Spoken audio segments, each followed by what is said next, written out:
In the scorching expanse of Arizona's Sonoran desert, a single ICE deportation truck rumbles down the heat-rippled highway.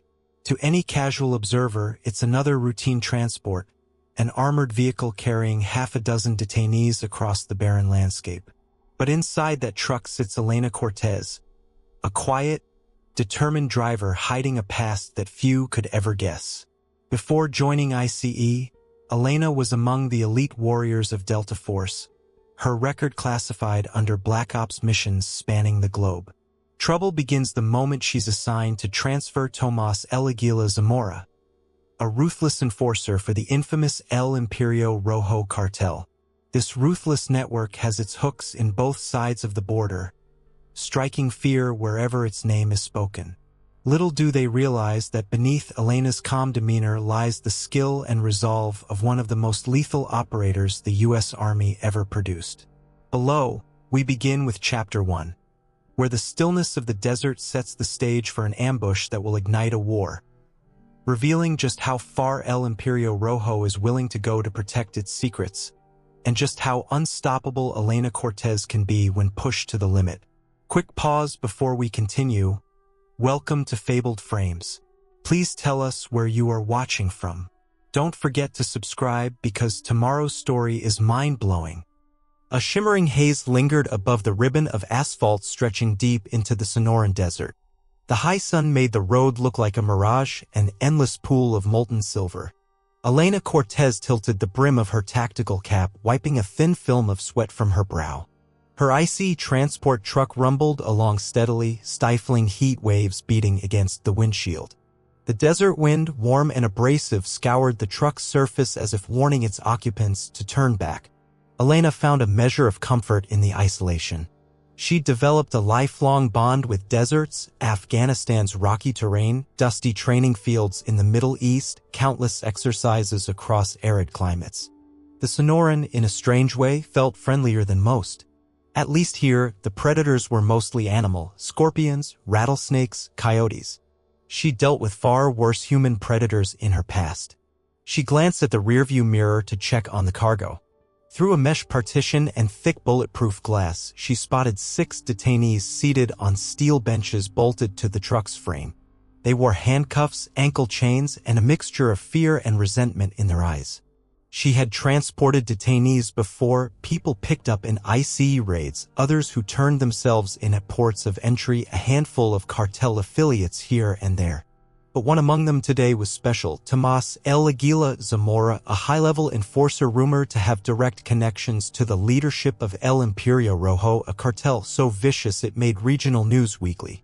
One look at him and you could see the coiled tension in every muscle, the predatory eyes measuring every person in the vicinity. Her official orders were simple: deliver the detainees from a U.S. holding facility in Arizona to a more secure location near the border. This rerouting was hush-hush, known only to a handful of ICE agents.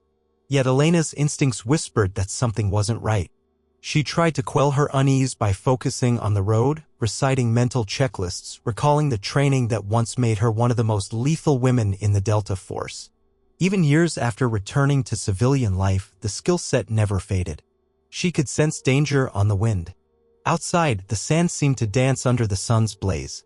Her radio crackled static and she tapped the console, muttering, "Come on, don't fail me now." Reception came and went in the more remote parts of the desert, but Elena was used to patchy comms. She flexed her grip on the wheel, scanning the horizon. Her lips tightened. There was a small black dot far back, maybe an SUV traveling at a distance. It was too far to confirm, but something in her gut told her they weren't alone. Suddenly, the radio hissed to life. "IC Transport Bravo 04, come in." A male voice, calm and clipped with static. "This is Bravo 04, reading you," she responded. "You're nearing the drop-off. Border Patrol says to watch for unusual activity. There have been rumors of increased cartel presence. Keep your eyes open." She shot a glance at the horizon again. That black dot still lurked. Could be a local rancher, or it could be something far more dangerous. "Affirmative," she said. "ETA 1 hour, over." "Copy that, 04. Report in if you see anything suspicious." She set the radio down, tension knotting her shoulders. If there was going to be trouble, it would likely come soon. The desert was the perfect place for an ambush, remote, wide open, a labyrinth of winding dirt roads veering off the main highway. Behind her, Águila shifted on his bench. She caught his gaze in the mirror. There was a subtle smile on his lips, as though he could read her mind, as though he knew that the desert might soon swallow them all. Elena exhaled and shifted the truck to pick up speed, ignoring the trickle of adrenaline pumping in her veins.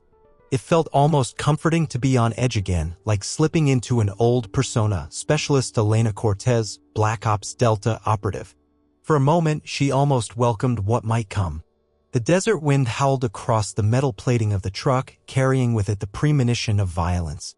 In that single, suspended moment of calm before the storm, Elena felt herself drifting back in time, remembering that final mission in the Special Forces, the raw intensity of those nights in the dark. She caught herself before the memory could fully form. There was no room for past regrets or old trauma. She had a job to do. She was locked and loaded, figuratively if not literally. But deep in her gut, she knew the cartel wouldn't just let Águila be transferred to a more secure facility. They would not abandon one of their own at this level. As the engine growled, Elena felt destiny tightening its snare around the entire convoy. The black SUV was creeping closer. The day was about to erupt into chaos. Years earlier, Elena Cortez had been stationed with Delta Force in a land of dust and perpetual sun, Kandahar Province, Afghanistan. It wasn't so different from the Sonoran desert in certain aspects: scorching heat, rugged terrains, hostiles lurking behind unsuspecting ridges. She'd learned to stay alive by reading the environment, every subtle shift of wind or flicker of movement. Her mind drifted to that other life, the missions that left scars, both visible and hidden. The claustrophobic darkness of cargo planes en route to infiltration points. The rush of adrenaline during helicopter insertions. The silence of nights spent watching enemy patrols from vantage points so exposed one wrong move meant discovery and certain death. As a woman in the Delta Force, rare though not unprecedented, she'd grappled with 1,000 eyes assessing her every move. She thrived on the challenge, training relentlessly until her marksmanship, demolitions knowledge, and close-quarters combat skills were unmatched. She'd gone on to serve in Black Ops missions worldwide. Her kill count was never something she flaunted, but the rumor mill in the unit pegged her as the top female shooter in U.S. Special Operations. By the time she left, she was physically and mentally spent. Seeing too many teammates come home in flag-draped coffins had etched a permanent hardness into her soul. She managed to bury the nightmares well enough to blend into civilian life for the most part. When she left the army, it was a friend in Homeland Security who recruited her into IC, praising her expertise with firearms and security. "It's not Delta," he'd said, "but it's a chance to serve your country again, plus it's stable, stateside." Stability was what Elena craved. Yet here she was, practically on the front lines again, except the enemy wasn't foreign militia. It was a vicious cartel that spanned both sides of the border. Only difference, she wore a uniform that sometimes drew controversy instead of a clandestine black kit. She didn't complain, she knew every job had moral gray areas. She simply did what she knew best: handle threats, keep people safe. Her radio snapped her out of the memories. The black SUV was closing fast. She could make out more details: tinted windows, heavy front bull bar. It wasn't an official vehicle. The silhouette of the bull bar itself suggested aftermarket modifications. The tendrils of tension in her spine coiled tighter. Elena glanced at the detainees once again. Águila was watching her, unreadable. His tattoos told half his story: macabre images of skulls, rifles, saintly icons interwoven with tribal shapes. The rumor was that Águila specialized in creative tortures. He was a man used to being feared. What must it feel like to be shackled, helpless, with no immediate control of his fate? She suspected he sensed the cavalry was near, and that confidence bled into his expression. The radio crackled with a warning: 04, do you read? You have an unmarked SUV tailing you from the north. Our aerial recon picks up 3 unidentified vehicles on approach, spaced out to the west. Maintain route, backup is inbound, but they're about 40 minutes out. Elena's eyes flicked to the desert horizon, then to the narrow paved road that cut straight to the border station. 40 minutes was a long time in an ambush scenario, long enough for a firefight, a kidnapping, or a total meltdown. She instinctively groped under her seat, confirming her standard-issue sidearm was in place. Of course, she had her personal just-in-case weapon, a battered SIG P320 she'd carried for years. She wrestled with the weight of the situation. She was alone with 6 detainees, one of whom was a high-value cartel enforcer. Cartel members likely planned to rescue him or kill him if rescue failed to keep him silent. Either way, she was a major obstacle. They might simply blow the truck if they couldn't seize it. Her heart thumped a steady cadence, but her mind stayed cool. She'd been in worse spots. At least here she had the advantage of an armored transport truck. Standard ICE rigs like this were bullet-resistant, though not always bulletproof. The real question, could the vehicle outrun the pursuers, or was a confrontation inevitable? She thought of the run-flat tires. Could they hold out if the cartel tried spiking the road? She pressed the pedal harder. The truck's diesel engine roared in protest. The SUV behind her matched her speed. In the distance, she now spotted a plume of dust from the vehicles trying to come in from the west, presumably to intercept on the next road. There was no easy outrunning them with a heavily laden transport. She'd have to fight or rely on cunning. As she approached a fork in the highway, she realized the next turn led to a back road, an older route once used by travelers before the main highway was built. She knew the area's geography from previous transport runs and from hours studying maps. That back road wound through a canyon filled with high rocky walls and potential vantage points. An ambush would be easy there, but perhaps that also meant it was the last route they'd expect her to take. Glancing in the mirror, Elena saw Águila smirk. He sensed the tension crackling like static electricity. She clenched her jaw. He might think he knew how this would go, but he didn't know who he was dealing with. She flicked on her indicator, still heading for the main route, at least for the moment. A faint grin tugged at her lips. If a confrontation was inevitable, she wanted the advantage of choosing the battlefield. She whispered to herself, time to get creative, and steered onto the lesser-known route, ignoring the anxious pounding of her heart. Delta Force instincts kicked in, reminding her that an ambush could be turned on its head if the victim decided to become the hunter. She might be alone, but she was far from defenseless. She had a state-of-the-art transport, a sidearm, and the cunning of an operator who'd seen the worst war zones on Earth. If El Imperio Rojo thought they were chasing a routine IC agent, they were in for a rude awakening. Yet as she veered onto the dusty road, the SUV veered too, unwavering in its pursuit. And far to the west, a second dust plume told her the other vehicles had adjusted course. The desert might become a crucible this day. Elena's grip tightened on the steering wheel as she drove deeper into the unknown, determined not to falter. The radio's static burst again. Backup was still too far. She was on her own. The stakes had never been higher. But for Elena Cortez, that was just another day at the office. Half a mile behind, in the black SUV, a man known simply as Tiburon sat in the passenger seat, chewing the inside of his cheek, eyes cold as steel. Tiburon was one of the lead enforcers of El Imperio Rojo, a shadow to El Águila's might. He was the man sent when the cartel needed something handled quietly, although today's operation was far from subtle. He gripped the handle of a battered AK under his seat. One quick radio call from him and the other intercept teams would close in from the flanks. He tapped the driver's shoulder. "Faster," he barked. They needed to get close enough to force the ICE truck to stop. They had a few heavy weapons in the back seat, plus a battered technical, a pickup truck with a mounted weapon somewhere behind them. "It's turning off the main route," the driver said, eyebrows raised in surprise. Tiburon's eyes narrowed. He knew that canyon. It was an unforgiving route with narrow passes, a place where an ambush could be turned around if not carefully planned. He had to coordinate with the other units. Picking up the radio, he snarled into it, "Quimera, they're heading for the Canyon del Toro. Move to intercept. Don't let them slip away." A static-laced response came through, "Copy. We're coming in from the northwest. We see your dust trail. Over." Tiburon leaned back, letting out a slow breath. Beneath his calm exterior, a swirl of anger and excitement. He and El Águila had joined El Imperio Rojo as young men, forging a reputation in blood. Where El Águila excelled at intimidation, Tiburon specialized in infiltration and extraction.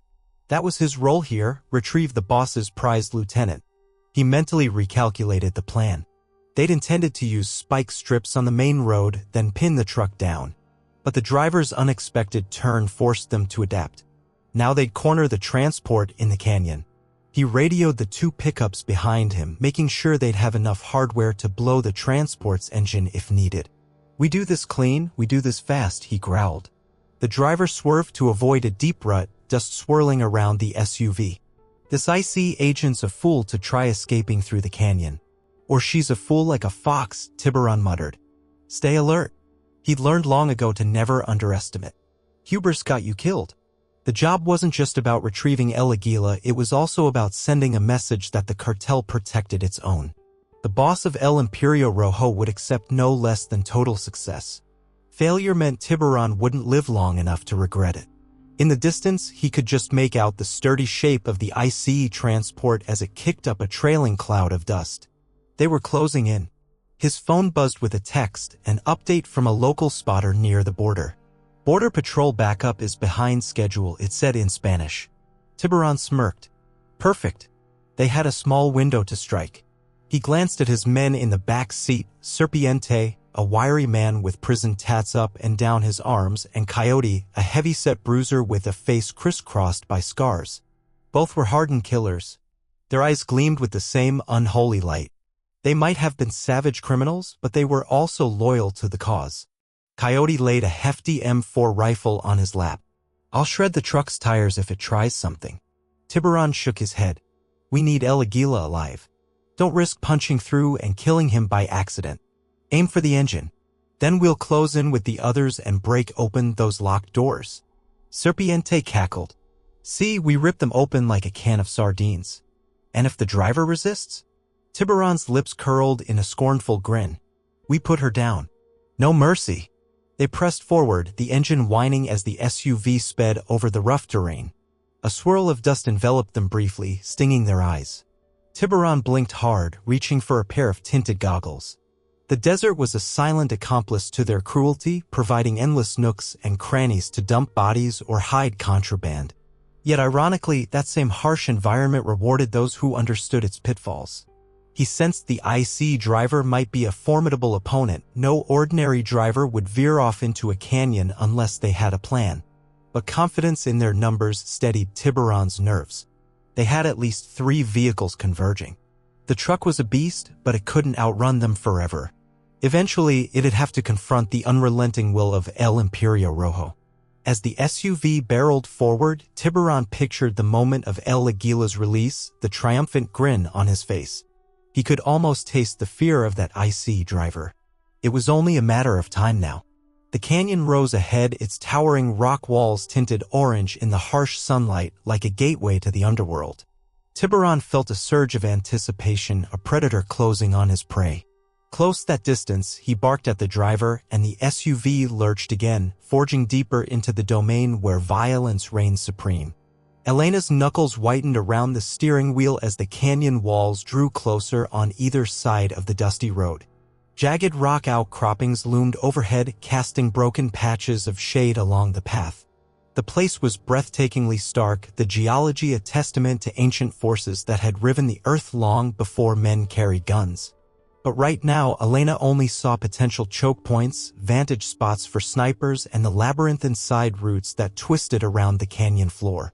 A swirl of dust kicked up by her truck hung in the narrow corridor behind her, partially obscuring the black SUV. Still, she caught glimpses of it weaving through. She was about 5 miles into the canyon, aware that the main road connecting back to the border station branched off a few more miles ahead. If she could reach that juncture, perhaps she could link up with ICE or Border Patrol units. But that was too far away if the cartel's enforcers pressed now. Her mind raced with tactical calculations. Where could she create an advantage? She had no illusions about the truck's speed. If the road were smooth and wide open, maybe she could outrun them. But this mountainous route guaranteed the cartel would catch up. They'd either box her in or disable the truck's engine. And if they did, she and the detainees were sitting ducks. Her eyes flicked to the detainees. El Águila was calmly observing through the partition like a king waiting for his rescue. One of the others, an older man who looked terrified, was biting his lip so hard it bled. Another, a younger woman with tear-streaked cheeks, trembled as she stared at the floor. Not all detainees were hardened criminals, some were just desperate souls caught in the system. But none of that mattered to the cartel. They'd kill them all if it suited their aims or if they got in the way. Elena's memories from Delta began to resurface. The first rule of survival: control your environment if you can. The second: if you can't control it, shape it. She scanned the canyon walls for a suitable spot. The road curved sharply to the right, hugging a cliff face. Up ahead, she noted a rocky overhang large enough to park the truck beneath for partial concealment. It might serve as cover from overhead gunfire. She had to choose: keep fleeing in a hopeless chase or stop and fight on her terms. A glance in the side mirror told her the SUV was about 100 yards back. Another dust plume on a parallel path indicated more hostiles closing in from a side road. Possibly a pincer move. She had to act now. She pressed the brakes, steering the truck off to the side under the overhang, letting the dust swirl behind her. The bulky vehicle shuddered to a halt on the uneven ground. Elena yanked up the parking brake, heart hammering, eyes scanning the immediate terrain for vantage. They hadn't yet come around the curve. She had maybe 30 seconds to prepare. Grabbing her sidearm, she double-checked the magazine: 15 rounds. She had 2 spare mags in a locked compartment beneath her seat, plus the standard-issue rifle in a lockbox next to the passenger seat. She quickly input her code on the digital lock. Beep, click. The door sprang open, revealing an M4 carbine with a short barrel along with 4 loaded magazines. For once, she was glad ICE had stepped up weaponry for high-risk transports. She reached for the keys to the detainee hold, hesitated. If she let them out, half would try to escape and Águila might turn on her. Keeping them locked up was safer, though if the truck was disabled or set aflame, they'd be trapped. Focus, she told herself.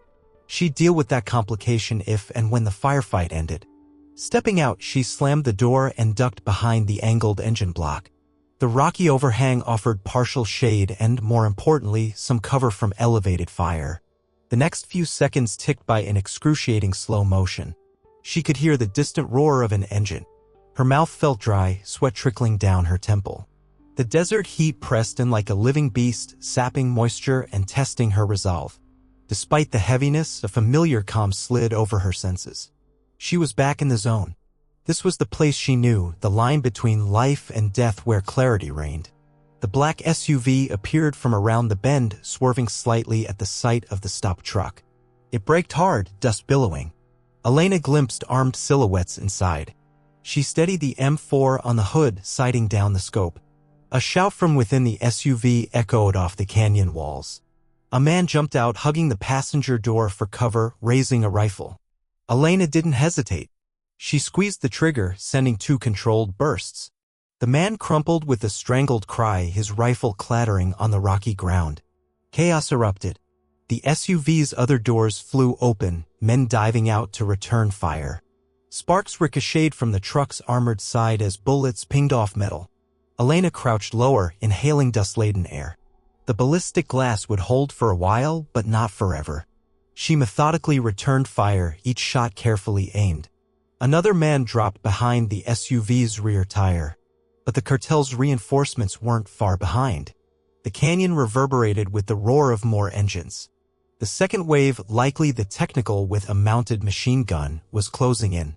She had to neutralize this immediate threat before they were overwhelmed. Taking a shallow breath, Elena pivoted around the truck's cab to gain a better angle. Gunshots rang out, rock fragments spraying her face. One bullet zinged past her shoulder, ripping through her uniform sleeve. She bit back a hiss of pain, ignoring the shallow graze. Time slowed as she centered the M4's sight on a figure crouched by the SUV's hood, muzzle flashes lighting up his face. She fired 3 times and he went down. An eerie moment of hush followed, just the echo of gunshots in the canyon. Then the roar of another vehicle filled the air. The pickup thundered around the curve, a .50 caliber machine gun braced in its bed. Elena's eyes widened. She ducked behind the truck, feeling the monstrous rounds slam into the transport's plating, sending shockwaves through the frame. The detainees inside screamed or cursed. The entire truck rattled like a drum under the barrage. She needed to take out that .50 cal gunner, but stepping into its line of fire was suicide. She ground her teeth in frustration. Another wave of bullets hammered the truck, spiderwebbing part of the windshield. The machine gun's staccato blasts shook the canyon, dust tumbling from overhead ledges. Elena realized she had to move. Her cover was quickly becoming a death trap. She clicked the M4 to semi-auto, inhaled, then sprinted around the rock overhang, seeking a better vantage. The machine gun tracked her, tearing up the ground at her heels, plumes of sand erupting around her boots. She slid behind a boulder, chest heaving. From this angle, she had a glimpse of the technical's flank. The gunner, a bulky man in a bandana, was reloading or clearing a jam. Now was her chance. She braced her rifle on the boulder, exhaled halfway, and squeezed the trigger. The gunner convulsed, slumping over the .50 cal, his lifeless grip releasing the massive weapon. She fired again at the driver's window, shattering it, forcing the driver to duck. But the respite was brief. A second wave of bullets from a third vehicle hammered the boulder, forcing Elena to retreat further. She cursed. They have more men than I anticipated. She was pinned, her truck partially disabled. And the detainees, particularly El Águila, were prime targets for rescue or execution. Her radio crackled, 04, you read? Border Patrol inbound in 20 minutes. 20 minutes. That might as well be a lifetime in a firefight. As gunfire thundered through the canyon, she forced herself to remain calm. She would not surrender El Águila or the others. She would not surrender her life. She had to hold out. The brazen assault of the cartel's enforcers signaled they believed they held the upper hand. But Elena knew something they didn't. She was Delta to the core. She'd danced in this inferno before. The next move was hers to make. Yet even as she tried to formulate a plan, bullets chiseling away at her cover, she heard the unstoppable rumble of more engines echoing from the canyon's mouth. The cavalry was coming, all right, but it wasn't hers. A cold dread slid through her veins. She was on the verge of being surrounded, pinned against rock walls with little chance to escape. Her grip on the M4 tightened. So be it. If they wanted a war, she'd give them one. Within the cage of the transport's rear hold, Tomás, El Águila, Zamora felt the reverberations of gunfire in his very bones. Bullets hammered the truck, the metallic clang echoing. Shackled at wrists and ankles, he struggled to maintain balance on the bench as the entire vehicle shuddered under the onslaught. Around him, the other detainees cowered or braced themselves, eyes darting in terror. A savage grin pulled at the corners of El Águila's lips. He recognized the distinct rattle of a .50 cal and the sharper crack of assault rifles. My people are here. Yet the audacity of this lone IC driver, the woman who fired so effectively, intrigued him. Through the small, reinforced window at the front of the hold, he glimpsed her purposeful movements. She was no ordinary agent. The crisp professionalism in her stance, the lack of hesitation in her trigger finger, it reminded him of special operations soldiers he'd fought in the past. He tested the steel shackles. Sturdy. He knew he couldn't break them by brute force. Looking around, he saw the fear in the detainees' eyes. Some were no more than day laborers. One was a small-time smuggler. All lumps of driftwood caught in a tide too strong for them. None of them looked ready to join him in any breakout attempt, even if that were feasible. One of the detainees, the older man, whimpered, "Are they going to kill us all?" El Águila let out a sardonic chuckle. "Depends on the driver. If she's smart, she'll let us go and run for her life." He hoped the cartel would break him free before that. Still, if the IC woman was as skilled as she seemed, she might hold out long enough for reinforcements. Better not let that happen, he mused. He craned his neck toward the narrow reinforced window, glimpsing muzzle flashes outside. The barrage of the .50 cal momentarily halted, followed by shouts. El Águila pressed his ear to the truck's side. The gunner must have been taken out. Then new bursts of gunfire echoed. Someone else was picking up the slack. He recalled the operation that led to his capture. A betrayal by a lesser affiliate, tipping off the DA and IC to his smuggling route. He was taken in a nighttime raid, pinned down by American agents swarming from all sides. He surrendered only because the alternative meant being shot to pieces. Since then, he'd been waiting for El Imperio Rojo to make their move. And now they have. He felt a surge of pride, overshadowed by frustration at being cuffed like an animal while the real fight raged outside. The truck jolted as a heavy bullet impacted near the rear corner, jolting everyone inside.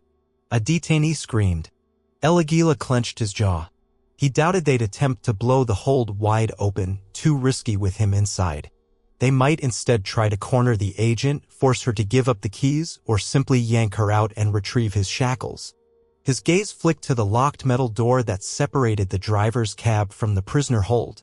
If only he could get his hands on a weapon. He could help his brothers turn the tide or at least expedite his own freedom. He tested the door. Locked tight. "Hey, Ice," he shouted, his voice reverberating. "Let me out of these cuffs before you get us all killed." No response. She was busy exchanging gunfire, clearly. He kicked the metal wall in frustration. The other detainees shrank away from him, fear etched into their faces. Right now, they were powerless. Águila was used to commanding men with a single glance, used to being obeyed instantly. Being trapped like this chafed his ego. The shooting outside seemed to intensify, echoing off the canyon walls. The nerve-shredding staccato of automatic fire was punctuated by an occasional shotgun blast. Someone among the cartel was using a heavier close-range weapon. Águila's heart quickened. The operation was happening all around him and he was stuck behind bars. "Hold on, hermanos. I'm here, waiting." With each passing second, he felt the tension building. Sooner or later, that woman driver would have to make a choice, hold her ground alone or find a way to retreat. She couldn't last forever. She might be skilled, but the numbers were on El Imperio Rojo's side. He took a grim satisfaction in that. We have the advantage. Yet a nagging doubt clawed at him. He'd seen her eyes through the mirror earlier. There was a darkness there, a fierce determination that spelled doom for any who underestimated her. He recognized it from the times he'd tangled with elite military units. If she was ex-military, she might have contingencies, might even know how to call for air support or a quick rescue. He spat on the floor, ignoring the anxious stares of the others. "We need to get out of here," someone whined. Águila turned a level gaze on the speaker, a skinny youth. "Yes, but whining won't do it. We wait for my people to break through." He smiled, letting the adrenaline wash over him, fueling his confidence. The hold felt suffocating, the air stale and tinged with sweat. Soon, he told himself, I will be free again.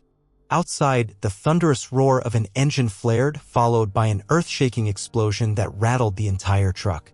Cries erupted. Dust sprinkled from the ceiling. Someone coughed. Another woman prayed in Spanish, tears streaking her cheeks. Águila's grin returned. That explosion likely meant the cartel was pulling out bigger toys, perhaps a grenade or a rocket-propelled device. If so, the IC driver's time was running out. "Let's see you handle that, chica." Yet something about that caused a flicker of concern in him. The canyon was a place where anything could happen, ricochets, rock slides, unpredictably shifting lines of fire. He only hoped the rescue wouldn't bury them all under a landslide. He had no intention of dying in the steel cage. In the gloom of the hold, he closed his eyes for a moment, imagining the fresh desert air on his face, free of shackles. In that daydream, he saw himself standing atop the battered ICE transport, arms raised, triumphant, his men cheering. He pictured that driver lying broken in the dust, regret in her eyes for crossing the Imperio Rojo.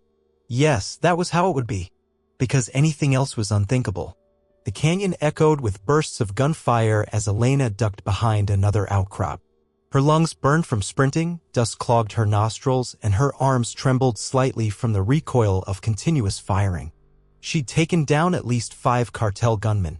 The black SUV was riddled with bullets and the technicals gunner was neutralized. But new vehicles and new threats kept rolling in. She radioed again, breath hitching. "Dispatch, any update on that backup?"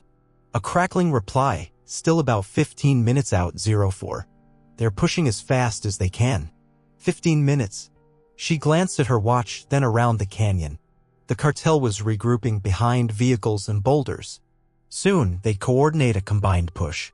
Her truck was pinned under the overhang, vulnerable to flanking maneuvers. "I need a plan." She could try to drive out, but the .50 cal had damaged the truck's engine block. She wasn't certain it would even start. Bracing against the sandstone wall, she quickly reloaded the M4. The clang of footsteps on gravel behind her made her spin, finger on the trigger. A figure in dusty clothes loomed. She almost fired, then realized it was a battered Border Patrol agent. He wore a green uniform streaked with blood, hat missing, eyes wild. Whoa. Friendly, he gasped, raising his empty hands. They got me at the canyon entrance. I ran when they shot out my tires. Elena nodded, yanking him down into cover. You alone? I am now, he managed. They killed my partner. They had a machine gun. Caught us off guard. Elena swallowed a surge of sympathy, scanning the ridgeline. You armed? He lifted a pistol, one magazine. That's it. A thunderous explosion shook the canyon, sending shards of rock tumbling. Elena risked a glance. The cartel had lobbed some sort of homemade explosive at the truck, but it landed short, gouging a crater in the dirt. Still, that was too close for comfort. All right, she said, voice tight. You can stay, or you can try to get to the truck. There are detainees inside. I can't let them all get executed. I also can't let them rescue Águila. That can't happen. The agent grimaced. I'll help you. Good. Cover me. She handed him a spare magazine from her belt. We need to keep them from flanking. Watch that ridge? They might try to get the drop on us. He nodded, taking position behind an outcrop, pistol at the ready. Elena steeled herself, flattening against the canyon wall. She edged around a boulder, scanning. A group of cartel gunmen was approaching from the right, hugging the cliff for cover. She counted 4. Their formation was cautious. They knew she was lethal.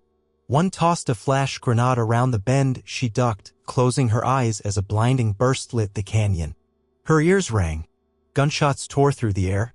She heard the Border Patrol agent return fire, a pained scream following.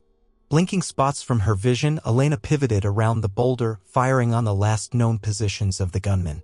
She caught one mid-sprint, sending him sprawling. The others fell back, letting loose sporadic bursts at her. Chips of stone pelted her face.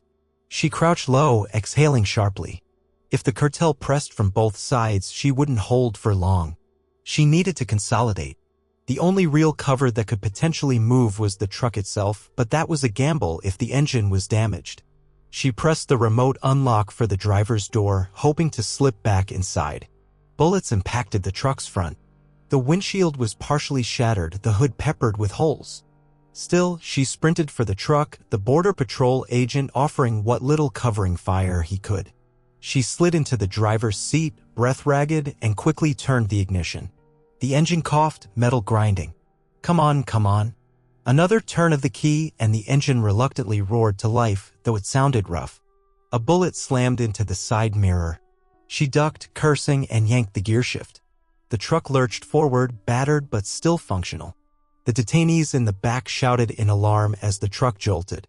She inched it out of the overhang, dust swirling around the battered grill. The idea was to keep moving, to avoid letting the cartel concentrate their fire.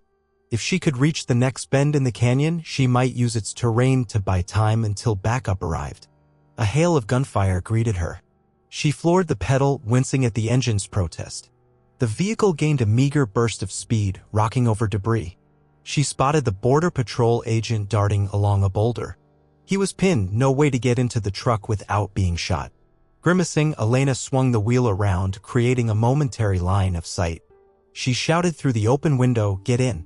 He sprinted, arms pumping, bullets whizzing past. He dove through the passenger door, rolling onto the seat. She hammered the accelerator, pressing them onward. The canyon walls blurred. She was painfully aware that at any moment they could suffer a tire blowout or an engine stall. Behind them, the surviving cartel trucks roared in pursuit. She glanced in the side mirror, seeing muzzle flashes. Rounds whizzed, punching the air. The agent unholstered his pistol and tried leaning out to return fire, but the chaotic bouncing made aim nearly impossible. Another bullet fractured the passenger side bullet-resistant window. The truck rattled up a short incline, then careened around a sharp bend. A narrow pass opened ahead with high walls on either side like a corridor of stone. This route would lead them closer to the border station, but it was also a perfect funnel for an ambush. If the cartel had men ahead, they'd be trapped. Elena's heart pounded. No choice now. She'd go forward or die anyway. Her radio hissed with faint static. She snatched it up. 04, 8 minutes out, hang tight, the rest was garbled. She forced the battered truck into a higher gear, ignoring the squeal of protest.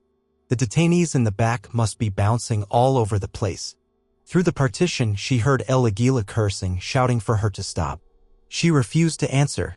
She was tasked with delivering him to the station, and by God, she would. The Border Patrol agent reloaded, eyes wide as the road twisted again.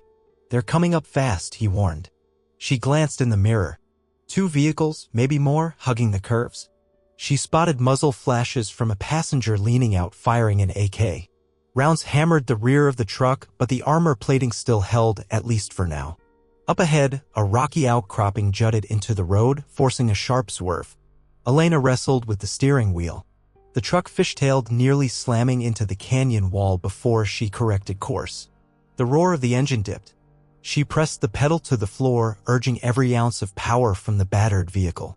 There was a moment's respite from gunfire as the pursuing vehicles navigated the same hazard.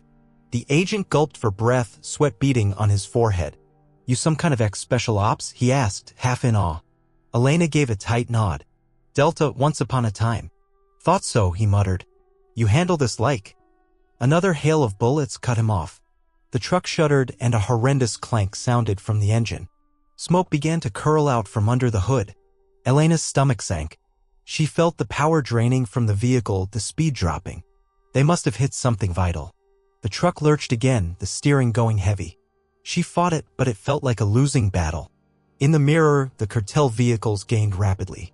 Her vantage revealed men with triumphant grins, brandishing rifles. The unstoppable mass of El Imperio Rojo in full pursuit.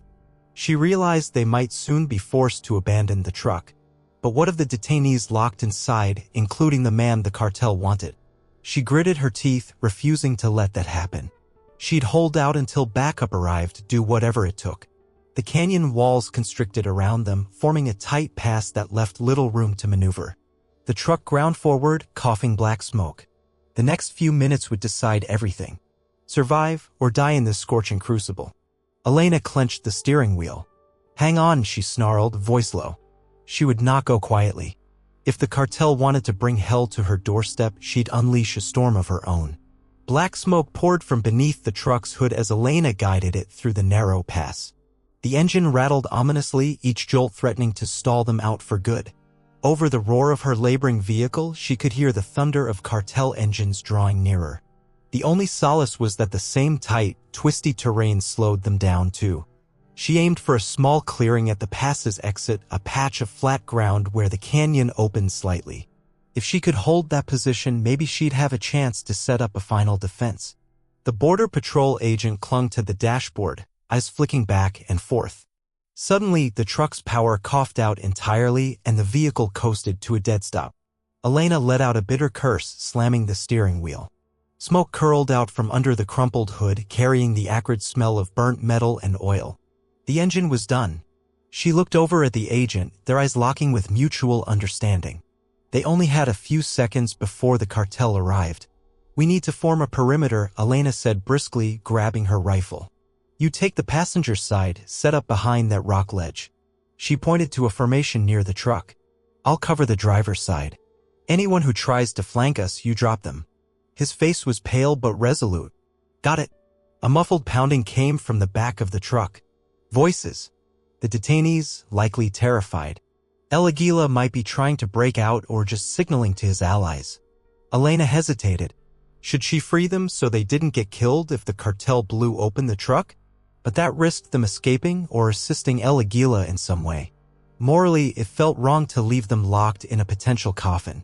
Her training warred with her conscience. The agent noticed her indecision. "We can't protect them in the open," he said.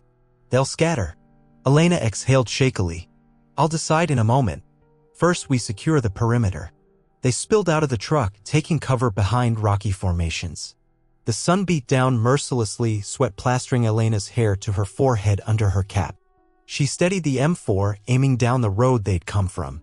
In the distance, engine noises echoed, growing louder. The swirling dust signaled the approach of at least 2 vehicles. The canyon walls glowed a harsh orange under the midday sun. Time seemed suspended as Elena monitored the bend. She could feel her pulse throbbing in her ears, the dryness in her throat.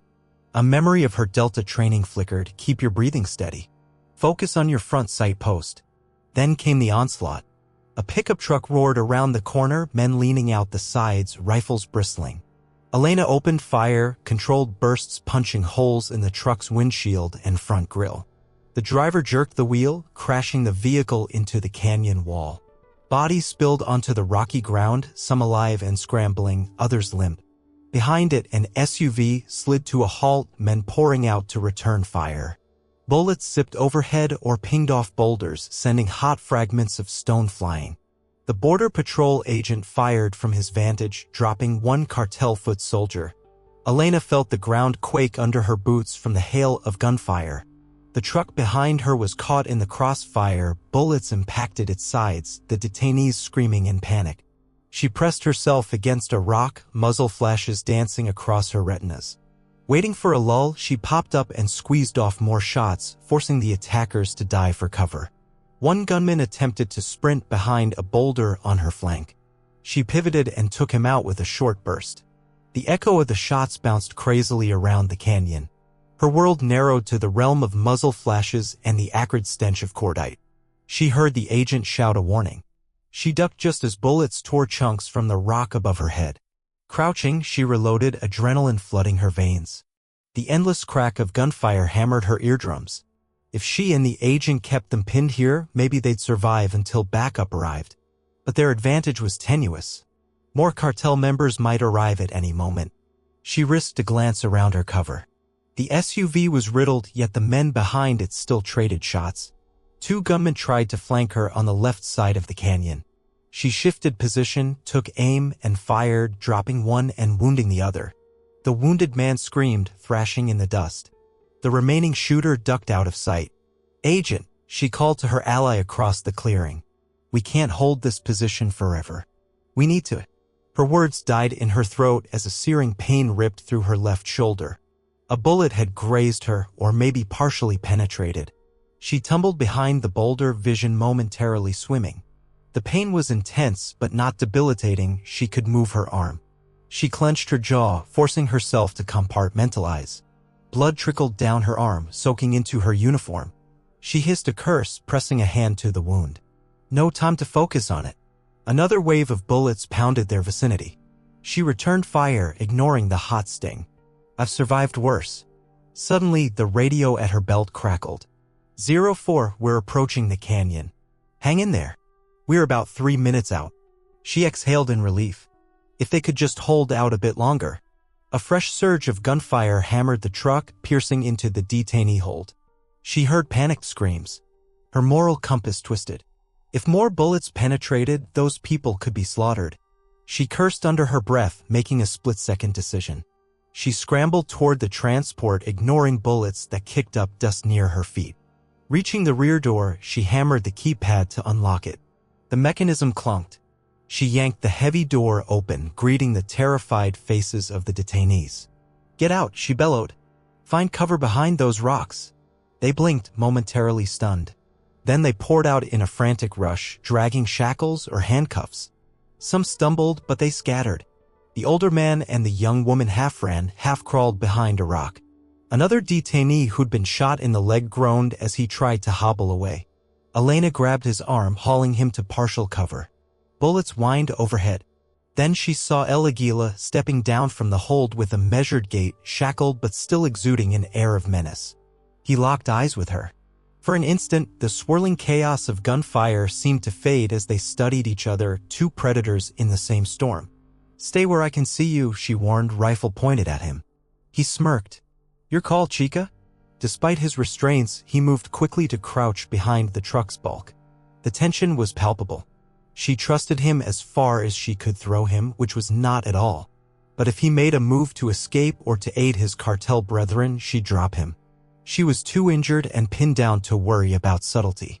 The Border Patrol agent called out, "They're pushing forward again." Elena pivoted, dropping to one knee. The assault resumed in full force, muzzle flashes flickering from the cartel's position. She fired short bursts, keeping the rifle steady, ignoring her throbbing shoulder. The canyon became a maelstrom of echoing gunfire, dust, and shouts. In the midst of it, she spotted movement at the top of the canyon rim. Someone had climbed above them. Her stomach lurched. A single well-placed sniper or grenadier up there could end this fight instantly. She aimed skyward, searching for a clear target, but the vantage was obscure. A bullet ricocheted off the metal behind her, nearly hitting her in the head. She ducked. Águila crouched only a yard away, face partially hidden. She heard him murmur something but couldn't make it out over the din. Maybe he was praying or cursing. Her radio crackled again. "This is IC, backup, 5 vehicles inbound, stand by." Finally. She only hoped they weren't too late. She was nearly out of rifle ammo. The agent likely had just a few rounds left. The detainees were scattered, frightened, and in immediate danger. The cartel showed no signs of letting up. Gritting her teeth, she rose to return fire once more. The hailstorm of bullets intensified. She glimpsed at least 3 men charging across open ground in a desperate push, weapons blazing. They were going for the truck for Águila. She squeezed the trigger, downing 2. The third dove behind a rock, continuing to fire. Elena's shoulder burned like fire, her blood dripping onto the dusty ground. Yet her vision stayed laser-focused. Hold on, she told herself, each breath ragged, each second an eternity. If she could just hold out for a little while longer, help would arrive. But even as that hope flickered, the roar of another explosive device tore through the canyon, rocking the earth beneath her feet. She felt the shockwaves slam her to the ground, dust engulfing her in a choking cloud. Her rifle flew from her grasp. Pain exploded through her side. She tasted copper. When her senses returned, she realized her ears were ringing. Dazed, she blinked, searching for her rifle. Her vision swam, finding only swirling dust and the battered shape of the truck. A silhouette emerged from the haze, a cartel gunman, rifle raised, eyes blazing with lethal intent. She was weaponless, sprawled in the dirt. Águila was behind that shape, crouched low, shackled hands clenched. The gunman aimed at Elena's head, about to finish her off. She tried to roll aside, but her limbs felt numb. Her heart thundered in her ears. This is it. Then, a flash of movement. Águila lurched, ramming his shoulder into the gunman's torso. The rifle jerked, firing harmlessly into the air. Both men stumbled. The gunman snarled, swinging the butt of his rifle at Águila, but the shackled man twisted aside, surprisingly agile. He threw a vicious elbow that knocked the gunman to the ground, then stomped his face, seizing the rifle. Elena watched with disbelief. Why had he just saved her life? Their eyes met. Time froze. Gunfire rattled in the distance. She realized Águila wasn't turning the weapon on her. His wrists were still bound, making it awkward to aim. Instead, he pivoted, scanning for approaching attackers. He spoke, voice low and sardonic. "I need you alive to get me out of this, Delta." Elena, chest heaving, couldn't find words. In a bizarre twist of fate, the high-value detainee she was tasked with delivering had just spared her from a bullet. The swirling dust parted to reveal more cartel figures converging. Her mind spun at the new development. Ally or enemy? Before she could parse it, an ICE SUV screeched into the clearing, leading a convoy. Backup had arrived, and the next stage of the battle was about to erupt. Elena on the ground, wounded but alive, Águila armed and strangely protective, cartel forces still pressing in, and IC reinforcements pouring in. The final outcome remained uncertain, balanced on a razor's edge. Lights flashing, for IC SUVs skidded into the clearing, tires kicking up clouds of grit. The cavalry had arrived, men in tactical vests, armed with rifles, poured out, taking formation. Their presence alone sent some cartel gunmen retreating for better cover. Others kept firing in desperation. Elena forced herself upright, ignoring the white-hot spike of pain in her shoulder and ribs. She stumbled toward one of the newcomers, a tall IC agent named Baxter she recognized from the station. He stared in shock at her bloodied uniform, then pressed a hand to her good shoulder. "Agent Cortez, you're hit," he shouted over the din. "I'm fine," she managed. Cartel presence is heavy in the canyon. They tried to rescue Águila. He nodded grimly, quickly gesturing to his men. "We'll set up a perimeter. Medics are on the way. Stay behind cover." Elena spotted the Border Patrol agent crouched behind a rock, exchanging fire with the cornered gunman. She motioned for Baxter's men to support him. Then her gaze slid to Águila. He was near the truck, shackled, half-kneeling over the unconscious body of the gunman he'd just taken down. Another IC agent approached, rifle aimed at Águila. Hands in the air. Águila glared, the stolen rifle in his cuffed hands. It was an awkward position, but he was undeniably armed. Elena interjected, stepping between them. "Wait." He saved my life. The agent frowned. He's a detainee, ma'am. Águila let the rifle clatter to the ground, raising his bound hands. The agent swiftly moved in, resecuring him with heavier restraints. Elena exhaled a shaky breath. She owed Águila, complicated as it was. But they couldn't risk him slipping away in the chaos. Meanwhile, the rest of the ICE reinforcements took up defensive positions along the canyon's perimeter. The cartel, outnumbered and outgunned now, still refused to surrender. Sporadic bursts of gunfire echoed, bullets ricocheting off the rocky walls. Then one of the ICE vehicles fired a tear gas canister toward the cartel's last stronghold behind an overturned pickup. Coughing and shouting ensued. More men tried to flee. ICE agents moved in, rifles raised, ordering them to the ground. A tense few minutes followed, with frantic shouts, scattered gunshots, and the acrid tang of tear gas mingling with dust. In the end, the canyon fell silent, save for moans from the wounded. Half the cartel attackers lay dead or dying, others were forced to surrender. A few might have slipped away in the confusion. But the main threat was contained. Elena stood unsteadily, leaning against the truck. The adrenaline in her veins started to subside, leaving her shaky and acutely aware of her injuries. The throbbing in her shoulder was intense. Blood soaked her sleeve, sticky and warm. She pressed a hand to the wound, wincing. Baxter came over, hooking an arm around her to keep her upright. "We've got medics en route. Hang on." She blinked, forcing clarity. "The detainees, make sure they're accounted for." He gestured toward a cluster of frightened detainees near a group of ICE officers. "We're rounding them up. Looks like they all survived, minus one who was hit." Elena nodded, relief washing over her. Then her eyes found Águila among the throng of captives, his head held high despite his resecured restraints. They locked gazes across the clearing. She couldn't read the expression in his dark eyes, something between grudging respect and lingering threat. A wave of dizziness hit her. Baxter guided her toward an SUV bumper. She sank down, letting her breath out in a ragged exhalation. Dust clung to every inch of her, sweat and blood streaked her skin. Over the next several minutes, the IC team secured the area. The Border Patrol agent she'd fought alongside approached, panting, his face still etched with shock. "They're rounding up the last of them," he said. You saved a lot of lives here." "Thanks," she murmured. She could feel her heart pounding uncomfortably fast from both injury and the aftershocks of battle.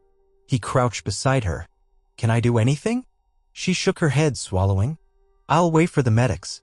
In the distance, an IC medic approached with a kit, jogging past the pitted ground and bullet-ridden vehicles. He knelt, gently peeling back her shredded sleeve to assess the wound. She hissed in pain as he applied gauze and antiseptic. He gave her a reassuring pat. "You'll be okay. Looks like a through-and-through graze, possibly a shallow penetration. We'll have it stitched up at the station." Elena nodded, exhaustion flooding her muscles. She leaned her head back against the SUV's frame, letting her eyes close for a second. The swirl of the day's violence weighed heavily on her, the ambush, the gunfights, the lives lost. But also the unsettling fact that Águila, a cartel lieutenant, had saved her from certain death.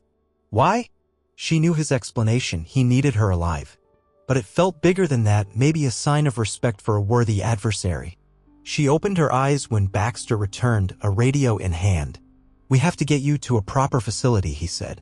"And we'll move Águila and the other detainees, too. Higher-ups want them under maximum security." She mustered a nod. "I'll ride with them. I'm not letting him out of my sight until we're at the station." "You sure?" Baxter asked. "You're injured."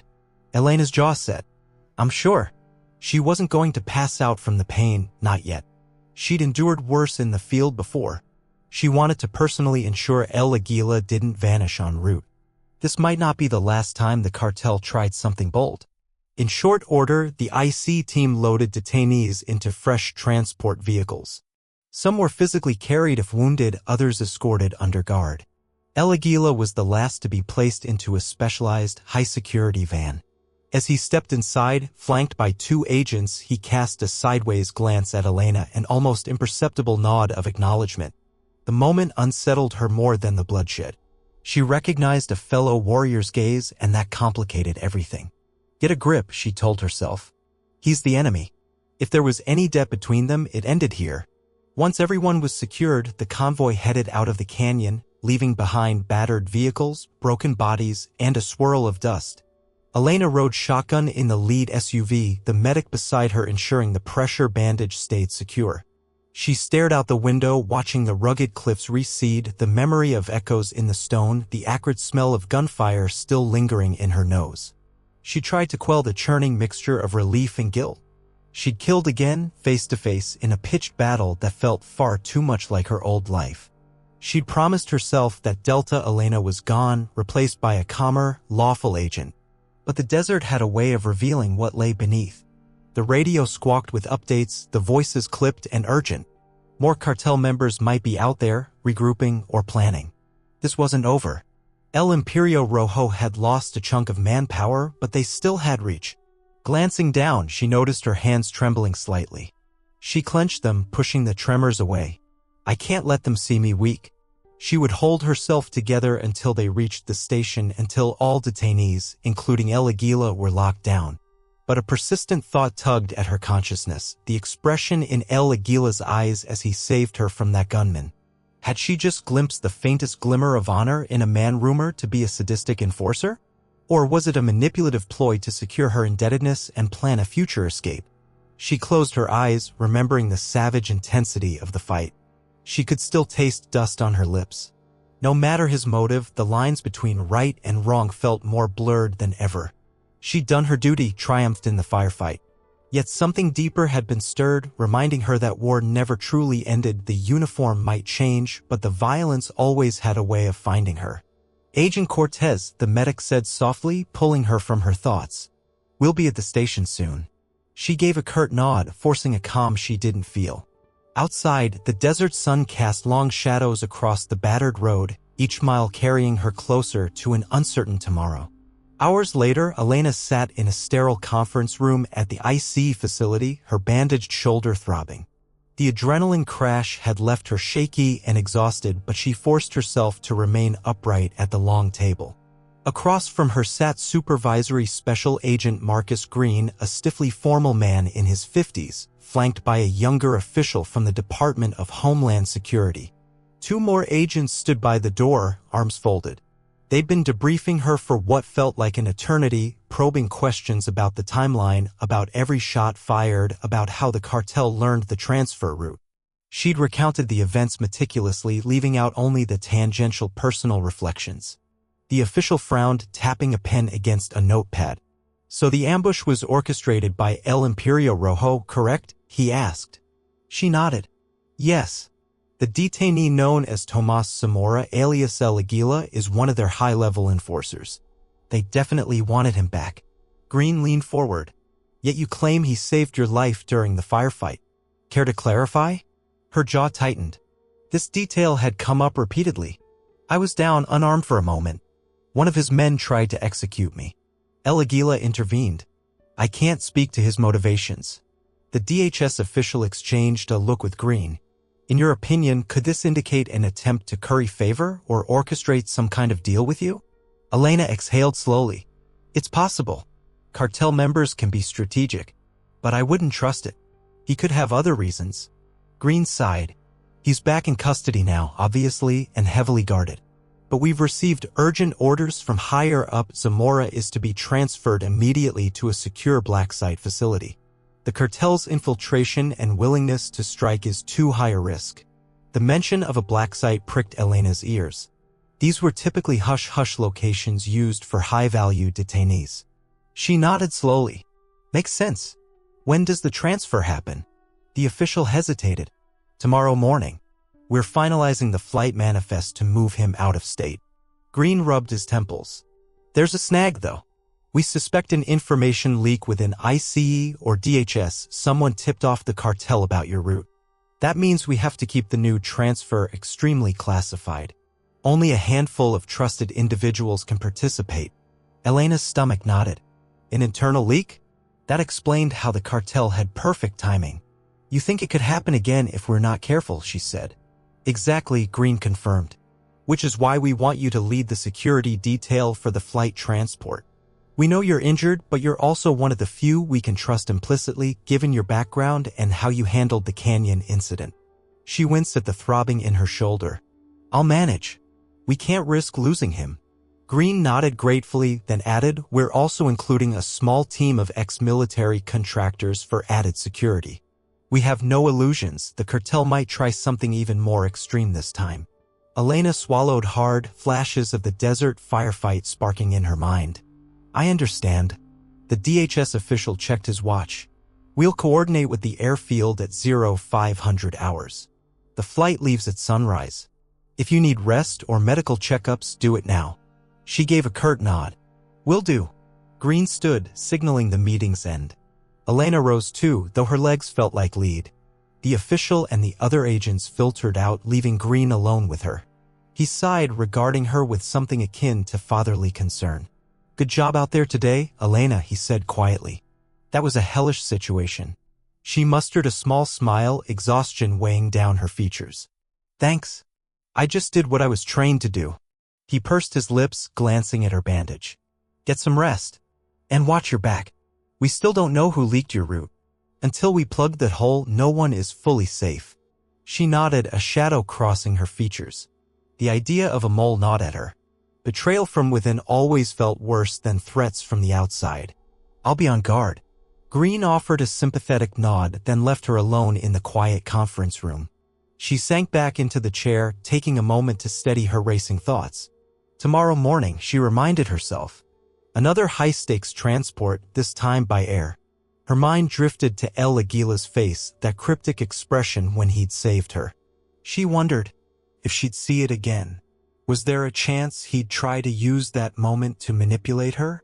She shook her head, dismissing the thought. She was determined not to let any personal confusion cloud her judgment. Rising, she headed out into the sterile halls. Another agent directed her to a small infirmary down the corridor, where a nurse changed her dressing, offering a mild painkiller. Elena refused anything strong. She needed her wits sharp. Afterward, she found a quiet break room, poured a cup of black coffee, and tried to ease the tension that thrummed through her muscles. The overhead fluorescent lights buzzed softly, a mundane backdrop to the swirling storm in her head. She had no illusions about what might happen tomorrow. The cartel would be desperate.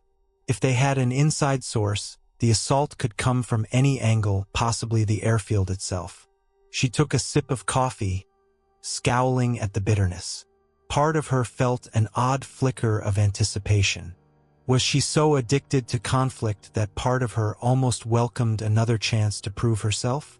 She hated the notion, but after seeing how easily her lethal training slid back into place, she had to face the truth. She was made for this kind of action, shaped by it. Placing the cup down, she stared at her reflection in the vending machine's glossy surface. You're no stranger to war, she reminded herself. You can handle this. Yet the price weighed on her soul. She'd seen enough death. Would tomorrow add to that tally? Or could she pull off a bloodless transfer? She let out a slow breath, finishing the coffee in one bitter gulp. Then she walked out, back straight. She'd find a place to lay her head for a few hours. Dawn would come all too soon, and with it, another confrontation with El Imperio Rojo and the elusive secrets swirling around Tomás Zamora. In the hallway, she passed a holding cell area where a guard was posted.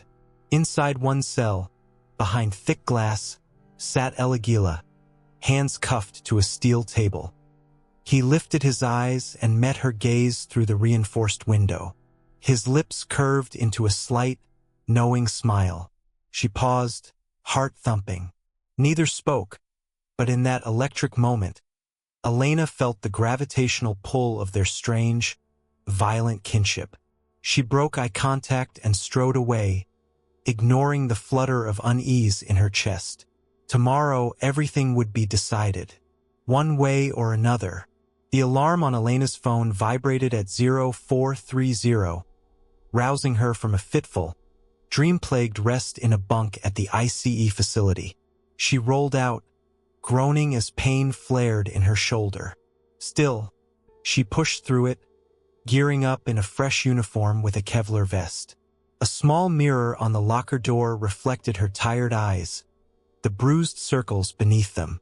Another day, another battle. In the armory, she checked out her standard-issue sidearm, extra magazines, and a discreet submachine gun. An MP5, favored for close quarters. She slid a combat knife into her boot. Overkill? Maybe, but after the ambush, she wasn't taking chances. Outside, the sky was still dark, stars fading as dawn approached. A convoy of black SUVs waited near the building. Engines idled, headlights casting stark beams across the pavement. She spotted half a dozen men in tactical gear, some from ICE, some contractors who carried themselves with that unmistakable ex-military bearing. Baxter was among them, checking a manifest on a clipboard. He gave Elena a curt nod. "We're wheels up in 30 minutes. You ready?" She adjusted her vest. "Ready." They proceeded inside to retrieve Águila and the other detainees slated for the flight. The black site location wouldn't only hold him, but also a few other high-risk individuals whose presence had been concealed from the main system. The fewer people who knew, the better. In the holding cell area, they found Águila under heavy watch. 2 armed guards unshackled him from the table only to reshackle him with a transport chain that locked wrists to waist, ankles to each other. He stared at Elena as they did so, something unreadable flickering in his dark eyes. One of the contractors stepped forward, an older man with a scar across his jaw. He brusquely patted Águila down, ensuring no hidden implements. Satisfied, he shoved the detainee forward. "Move!" Águila stumbled slightly, glaring. Elena noticed a bruise on his temple, likely from being forcibly subdued after the canyon. Despite that, he carried himself with quiet pride. She walked behind him, MP5 cradled against her chest. Part of her felt uneasy about being so close to him again after everything. Outside, the dawn air was crisp, the sky lightening to a dull gray. The convoy loaded up. Águila and a handful of other high-value detainees were separated into 2 heavily armored vans. A protective detail in SUVs surrounded them. Elena rode shotgun in the lead vehicle, scanning the street as they pulled out. Her heart thumped in a steady rhythm, nerves alive. The city streets were mostly empty at this hour, just a few cars passing. They aimed for a small private airstrip on the outskirts of town, a location used for discreet government flights. As they drove, the tension in the convoy was palpable. Everyone was on high alert, scanning side streets and rooftops for any sign of danger. Elena forced her breathing calm, recalling her Delta training once again. When they reached the airstrip, a chain-link gate slid open under watch from armed security. Inside sat a sleek, unmarked plane with twin engines. A handful of ground crew and additional security staff awaited them. The morning light was slowly chasing away the shadows, revealing the barren stretch of tarmac against the desert backdrop. They formed a perimeter around the vans, engines still running, while the ground crew prepared to move detainees. Baxter gestured for Elena to join the offload team. She hopped out, scanning the horizon. No immediate threat in sight. Still, she felt the hairs on the back of her neck prickling. "Stay vigilant." The side door of the detainee van slid open. 2 contractors manhandled Águila down the short steps, rifles at the ready. His chains clinked with each movement. Elena kept a hand near her MP5. Another detainee was pulled out behind him, eyes wide with fear. One by one, they led them toward the waiting plane. The rising sun cast a dull orange glow over the scene, illuminating the tense expressions of the security detail. Elena's gaze swept the perimeter again, half expecting a hail of bullets or a rocket-propelled grenade. But so far it remained eerily calm. They escorted Águila up the boarding stairs into the plane's interior. The seating had been replaced by secure restraints, heavy bolted chairs with locking belts. 2 rows, each detainee getting strapped in individually. 4 ICE agents plus 2 contractors would accompany them in the cabin, weapons at the ready. Elena would be among them. Baxter would pilot the lead SUV to ensure ground security in case of a last-minute infiltration. As the final checks commenced, Elena took a seat near the front of the cabin, across the aisle from Águila, who was now locked into his seat, wrists and ankles bound to the framework. A contractor stood watch near him, rifle angled. Another detainee whimpered behind them, muttering prayers in Spanish. From the cockpit, the pilot's voice came over the small cabin speaker, instructing everyone to buckle in. Engines whined louder, spooling up for takeoff. Elena kept her weapon close, eyes alert on the detainees. Despite the layering of safety measures, she knew complacency was deadly. Águila's gaze locked onto her. She refused to look away. She'd see this mission through, no matter the cost. The plane began to taxi, vibrations rattling the cabin floor. Her shoulder ached, but she held herself steady. Outside, the ground shrank. Dawn sunlight filled the windows as the plane lifted. So far, no ambush. She forced herself to breathe a little easier but kept her guard up. Sometimes, the most dangerous attacks happen mid-flight. She prayed that no insider had tampered with anything. Within minutes, they reached cruising altitude. The pilot announced a smooth flight projected for the next few hours. Elena settled into her seat but never let go of her weapon. She glanced sideways at Águila. He was leaning back, eyes half closed as if dozing. She doubted it. He was likely as keyed up as she was. A hush fell over the cabin, broken only by the hum of engines and the occasional jingle of chains when a detainee shifted. Elena's mind drifted to the events in the canyon, the sense of betrayal at an ICE leak, the swirl of moral uncertainty about Águila. But she forced those thoughts aside, focusing on the job. She'd deliver him safely to the black site, ensuring the cartel's prized enforcer stayed behind bars indefinitely. Yet beneath her calm veneer, a storm churned. Is it really over? She couldn't shake the feeling that something else lurked on the horizon. Another step in the dance. The war with El Imperio Rojo was far from finished, and she had a sinking suspicion that they had one final ace up their sleeve. 40 minutes into the flight, the plane cruised smoothly at 25,000 feet. Elena shifted in her seat, fatigue prickling her eyelids. The tension in the cabin remained thick, even if no one spoke. 2 agents stood near the cockpit door, weapons slung. The 2 contractors were spaced along the aisle, keeping watch on the line of detainees. Águila looked oddly relaxed, as though he were a commuter on a mundane journey. The detainee behind him fidgeted constantly. Another near the back dozed fitfully. A sense of precarious calm settled in, reminiscent of the quiet before a firefight. Suddenly, a metallic clang echoed from underneath the cabin floor. Elena froze, scanning the faces of the others. One of the contractors frowned, gesturing to the aisle with his chin.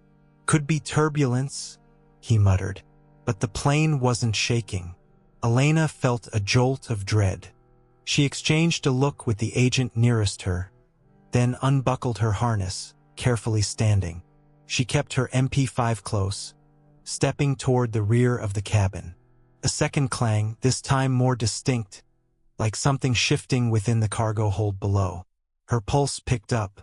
The cargo hold beneath the passenger deck was supposed to be locked down, carrying only some gear and personal luggage. Could a cartel operative have stowed away? That seemed far-fetched, given the thorough security sweep. Unless the mole in ICE arranged it. She signaled to one of the contractors to follow. He nodded, checking his sidearm. They moved to the back of the cabin, opening a hatch that led to a narrow stairwell down to the cargo area. Typically, it was used for mid-flight checks or baggage retrieval in specialized planes. The contractor took point, flipping on a small flashlight. They descended cautiously, the hum of the engines louder in this confined space. The cargo hold was dimly lit by a single overhead bulb. A few crates were strapped down. Suitcases lined a metal rack. Everything seemed in place at first glance. Then the contractor froze, pointing his flashlight at the far corner. Elena saw it too, an access panel that appeared ajar, revealing a tangle of wiring and mechanical parts behind. What the hell? Elena clicked her safety off, creeping closer. The panel was forcibly removed, perhaps with a pry bar. She crouched to examine it, noticing marks on the locking mechanism. The plane's control cables and hydraulic lines ran through this space. Messing with them could cause a catastrophic malfunction. Her radio hissed softly. She lifted it. Cortez to cabin. We have a forced panel in the cargo hold. Possible sabotage. Stand by. A chill crawled up her spine. She reached out to gently push the panel aside. The contractor stood guard behind her. A flicker in the flashlight beam revealed fresh scoring on a hydraulic line. And to her mounting horror, an improvised device was attached to the cable. A timed charge or something similar. A small LED blinked ominously. Shit, she breathed. It looked like some kind of sabotage that would either disrupt the plane's control surfaces or blow them entirely. Was it on a timer or remote trigger? She leaned in, fighting rising panic. The device was crude but definitely an explosive, connected to a circuit board with a blinking red light. We gotta disarm it, the contractor whispered, sweat beading on his brow. Or we're all done. Elena's mind raced. She had advanced demolitions training from Delta days, though she was no EOD specialist. Still, she might be able to handle a basic rig if it wasn't too complicated.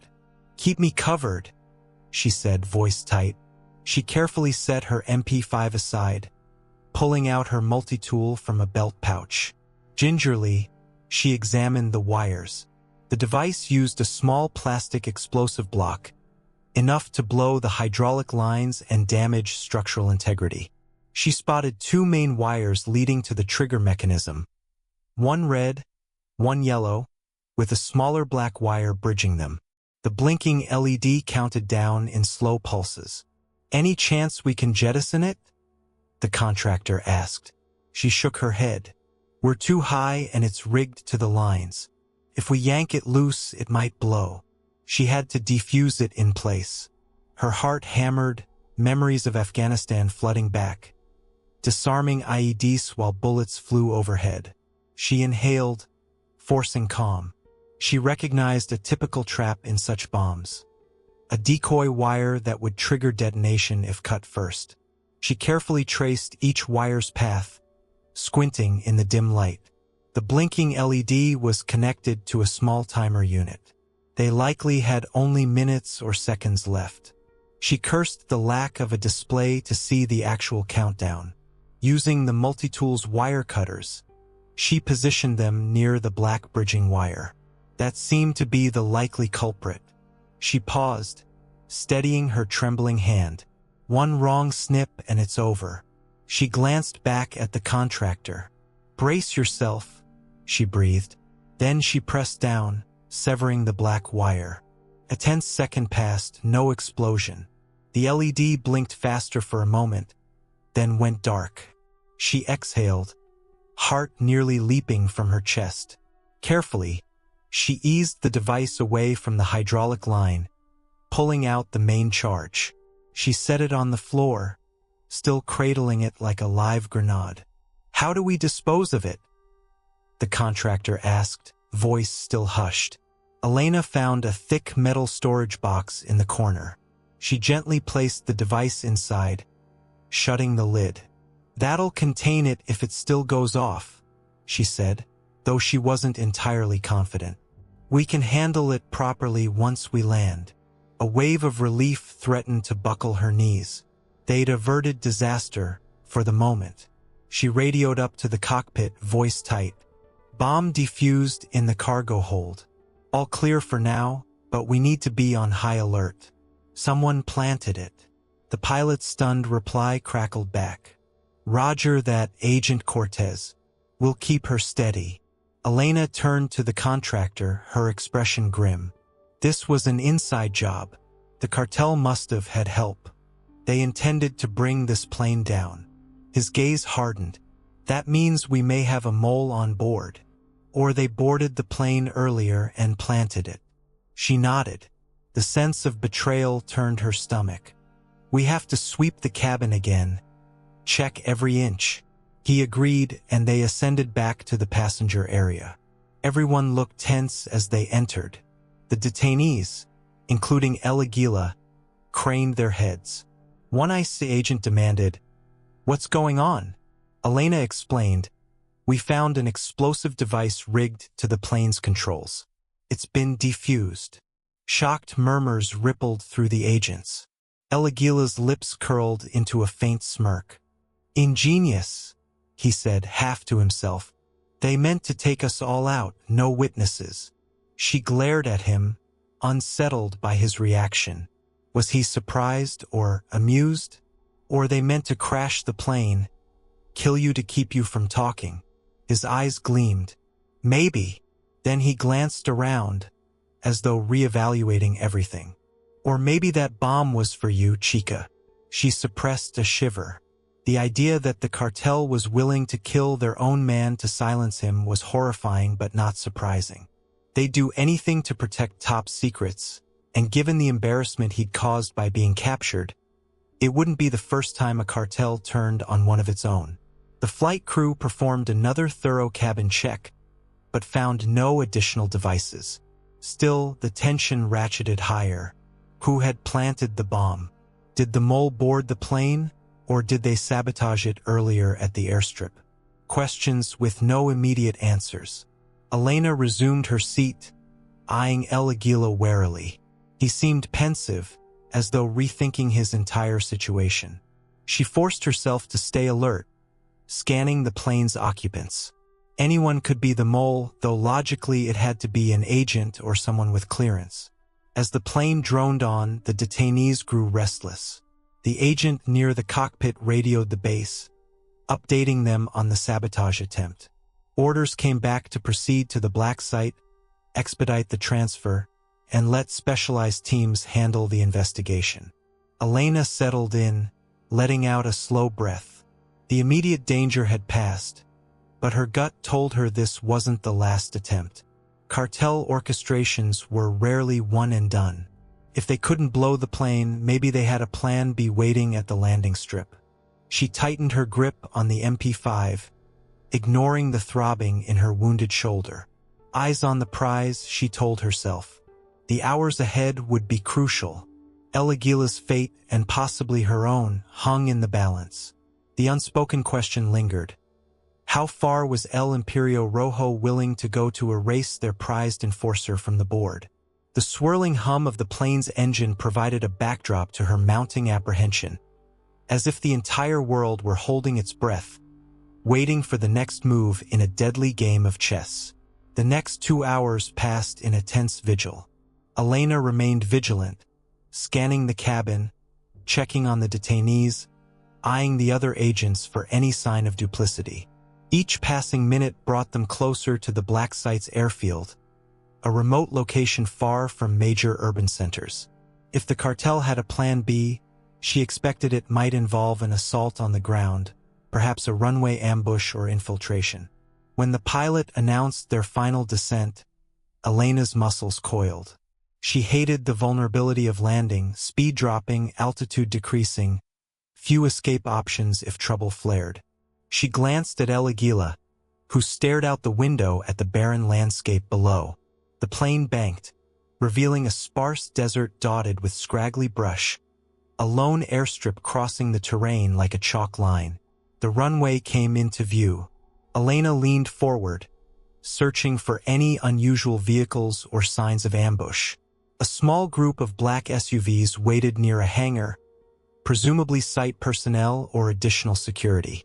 So far, no sign of hostile forces.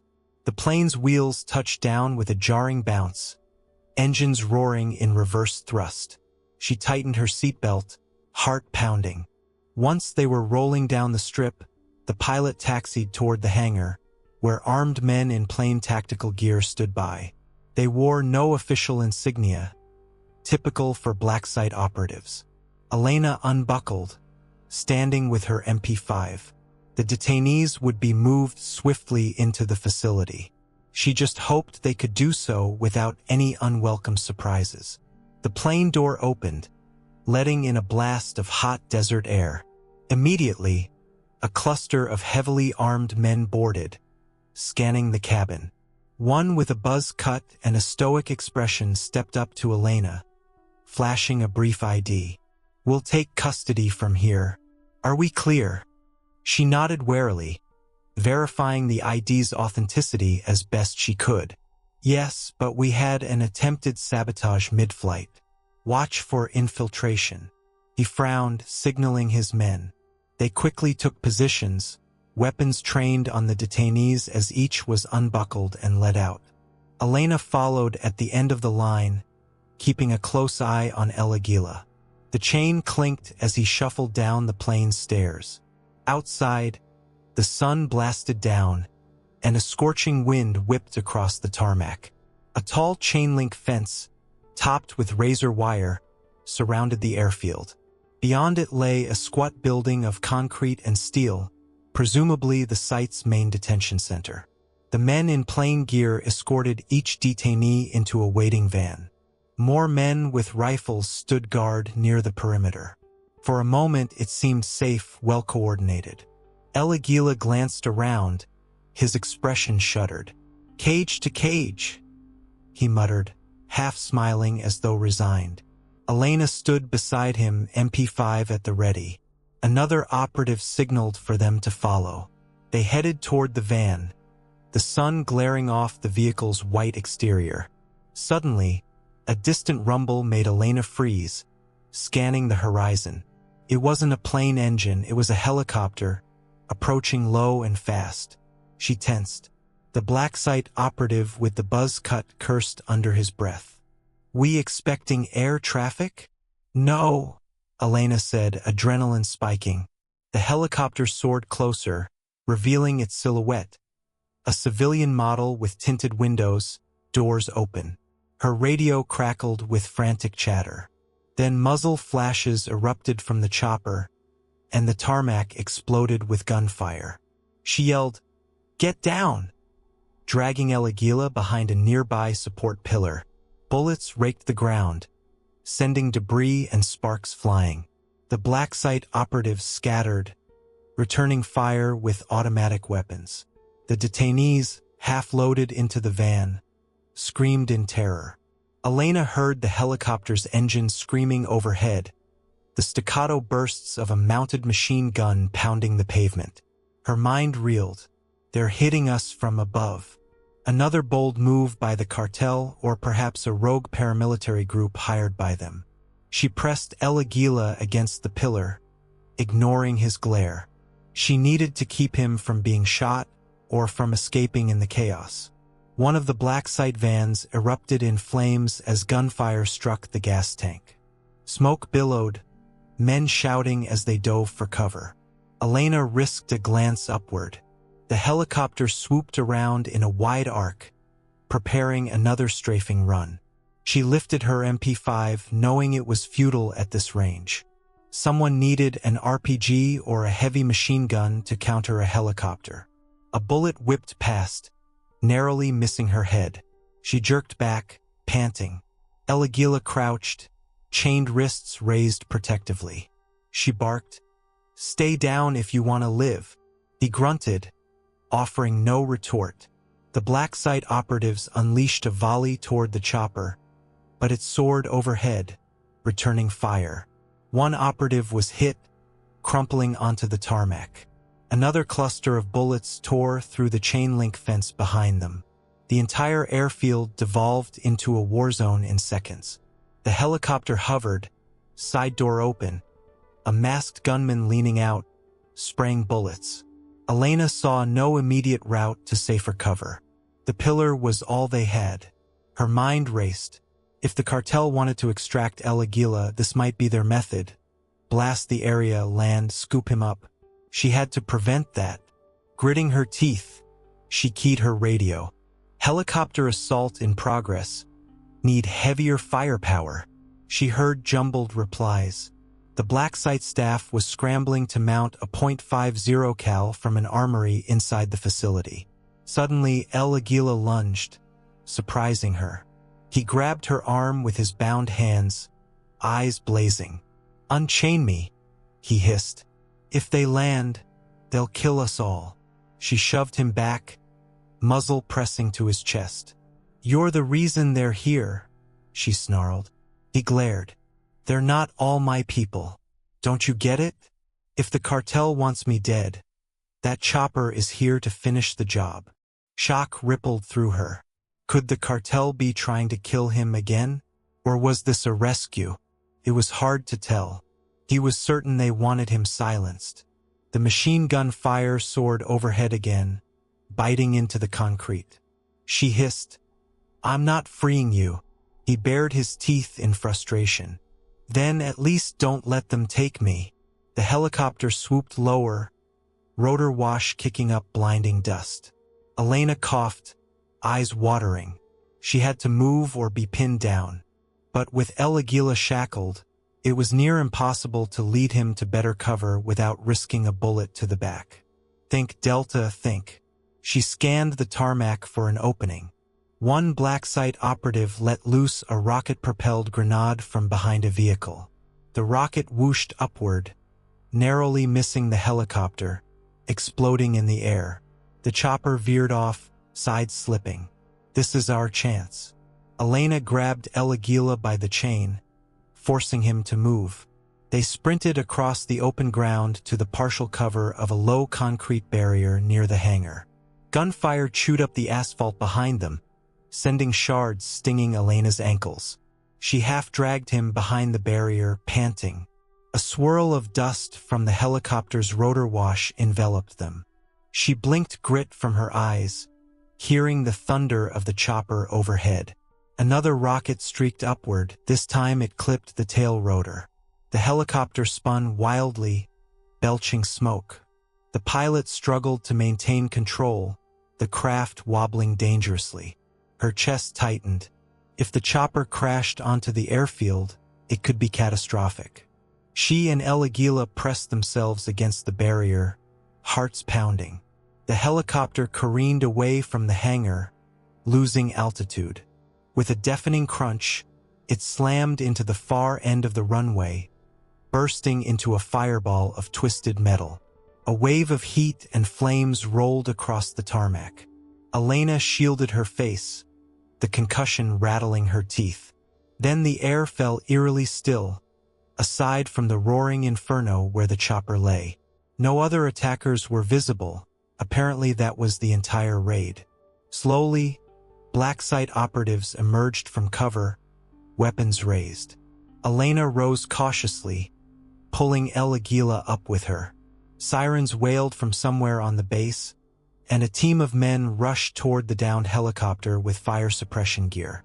Her radio crackled. "All clear. The chopper is down. Casualties unknown. Secure the detainees." Elena turned to Águila, breathing hard. "Looks like you're not going anywhere." He gave a half-laugh, half-sigh. "You keep me alive, Delta. I won't forget that." She scowled, ignoring the uneasy sense of gratitude in his voice. Then black site personnel surrounded them, forcibly separating Águila from her. They dragged him toward the detention building, still in chains. He didn't resist, casting one final glance back at Elena. She exhaled, letting her MP5 hang by its sling. A black site medic hustled over, checking her for injuries. She waved him off, mind spinning. The cartel had thrown everything at them. A helicopter assault on a secret facility. Whether it was a rescue or an assassination attempt hardly mattered.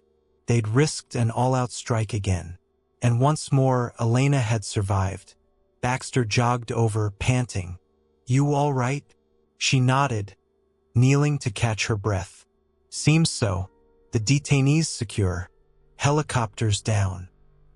He pressed a hand to her shoulder, concern etched on his face. "You've had a hell of a day again." She attempted a weary smile. "It's starting to feel routine." In the distance, flames still licked at the ruined chopper, black smoke towering into the sky. The sun glared down on the battered tarmac. Helicopter fragments littered the ground like shards of a broken dream. And somewhere within the depths of the black site facility, Tomás Águila Zamora sat in chains, a living trophy of this brutal war. But Elena couldn't shake the feeling that none of this was truly over. The cartel, the unknown mole, Águila's strange behavior, it all hinted at deeper machinations. For now, though, she took comfort in one fact. The man who was her charge was still alive and in custody, and she'd done her job. The cost in blood and violence might weigh heavily later. But at least, for this moment, the desert's scorching wind carried a semblance of triumph. 2 days passed in a blur of debriefings, internal investigations, and urgent security upgrades at the black site. Elena remained on location, her presence requested by the site's director to aid in evaluating potential infiltration points. The sabotage attempt on the plane and the helicopter ambush had rattled them. They were determined to lock down every vulnerability. Outside, the desert stretched endlessly in every direction, offering no comfort. Armed patrols circled the perimeter, scanning for drones or vehicles. Helicopter wreckage had been cleared away, leaving a scorched patch of tarmac as a grim reminder. Inside the facility, corridors of reinforced concrete led to secure cells where high-value detainees awaited interrogation. Águila was among them with extra layers of security. Elena walked the halls with a limp. Her leg had been peppered with shrapnel during the final assault. She refused to let it slow her down. Pain meds dulled the edge. Her phone buzzed, showing a text from Baxter. "Heading back to main office. Check in if you need anything." She slipped the phone away. For now, she'd continue assisting on site. At midday, the site's director, a hard-faced woman named Crowley, summoned Elena to the observation room. A thick glass window offered a view of the interrogation chamber. Inside sat Águila, chained to a steel table, face bruised but defiant. 2 federal interrogators flanked him. Crowley folded her arms. "He refuses to talk, claims ignorance about the attempts on his life. We suspect he knows about the leak inside ICE, or at least the cartel's chain of command that authorized these strikes." Elena frowned, eyes on Águila. "He's a loyal soldier from what I've seen. He won't betray the cartel easily. That might be why they're trying to kill him. Fear he'll flip." "Exactly," Crowley nodded. "We want to break him, get something we can use. But so far, no progress. He's a tough one." Águila's eyes flicked toward the one-way mirror. Elena felt a pang of recognition. He could sense their presence. The interrogators questioned him, raising voices, presenting photos of cartel figures. He responded in monosyllables or not at all. His stoic calm unsettled them. Crowley turned to Elena. "We heard rumors that during the canyon ambush, he saved your life. And at the airstrip, you saved his. That's a strange bond. We're wondering if you can leverage it to gain intel. A friend in the FBI calls it a compliant relationship dynamic." Elena stiffened. "I'm not sure he sees me as a friend." "Doesn't matter," Crowley said. "Sometimes captor and captive form an odd respect. He might open up to you more than he would these bureaucrats. Will you try?" A swirl of reluctance coiled in Elena's gut. She recalled Águila's piercing gaze, the sense of dangerous camaraderie. Part of her hated the idea of interacting with him outside a combat scenario. But the logic was sound. If he knew something that could stop further bloodshed, she had a duty to pursue it. She nodded slowly. "I'll do it." Crowley looked relieved. "Good. We'll have the room set up. You'll go in alone, no visible recording devices, just an overhead mic. If he suspects a formal interrogation, he'll clam up. A short while later, Elena found herself standing in front of the interrogation room's heavy steel door. She took a steadying breath, ignoring the twinge in her shoulder and leg. The overhead lights buzzed faintly, a tension thrumming in the air. She entered. The door clicked shut behind her, leaving her alone with Águila. He looked up, eyes narrowing as he recognized her.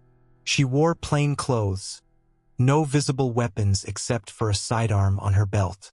His wrists were cuffed to the table, ankles shackled to the floor. "Well, if it isn't Delta," he said quietly, voice edged with sarcasm. "Come to gloat." She settled into the metal chair opposite him, meeting his gaze steadily. "No, I want answers." He leaned back, chains rattling. "Answers to what? To who planted the bomb on the plane, who sent the helicopter? Was it your cartel, or rival factions, or both?" He shrugged, a faint humorless smile. "I'm locked up. I have no idea what they do now." Elena's stare intensified. "Cut the crap. They either want you free or they want you dead. Either way, you're in the crosshairs. You saved me. I saved you. That doesn't mean I trust you. But it might mean we can help each other." He studied her, his expression unreadable. "Help each other how? You give us intel on the cartel's chain of command, who's behind these hits, who might be inside ICE. In return, we ensure your safety, maybe negotiate a lesser sentence if you cooperate." He chuckled, the sound echoing in the stark room. "So you want me to be a rat? If they suspect I'm talking to you, they'll kill me anyway, no matter where I hide." She leaned forward, voice low. "They're already trying to kill you. You said so yourself. Don't be naive. They consider you expendable now that you're captured. If you don't talk, you die for certain, maybe by rotting in the cell or by another assassin's bullet. If you do talk, at least you have a chance of witness protection." He tilted his head, expression sardonic. "Witness protection? You think a new name and a new city will keep me safe from El Imperio Rojo? They have reach everywhere. Chica." She pressed on. "You're a soldier, right? You know loyalty. But loyalty goes both ways. They left you to rot, tried to blow you up on a plane, shot you from a helicopter. They're not loyal to you." A flicker of emotion crossed his face, quickly masked. "I have nothing to say." She waited, letting silence stretch. "You wanted me alive, back in the canyon. Why? Because you recognized something in me? Because you thought I could protect you from them?" He tensed, jaw clenched. "I saw a warrior, someone who wouldn't just roll over." "That's right," she said softly. "I don't roll over. Neither should you unless it's for a cause that still matters. Does El Imperio Rojo matter to you, now that they've turned on you?" His lips parted as though to retort, but he hesitated. A swirl of confusion darkened his features. She sensed his internal conflict. He was a man who'd risen through the ranks of a brutal organization, forging bonds in blood. But that same organization now viewed him as a liability.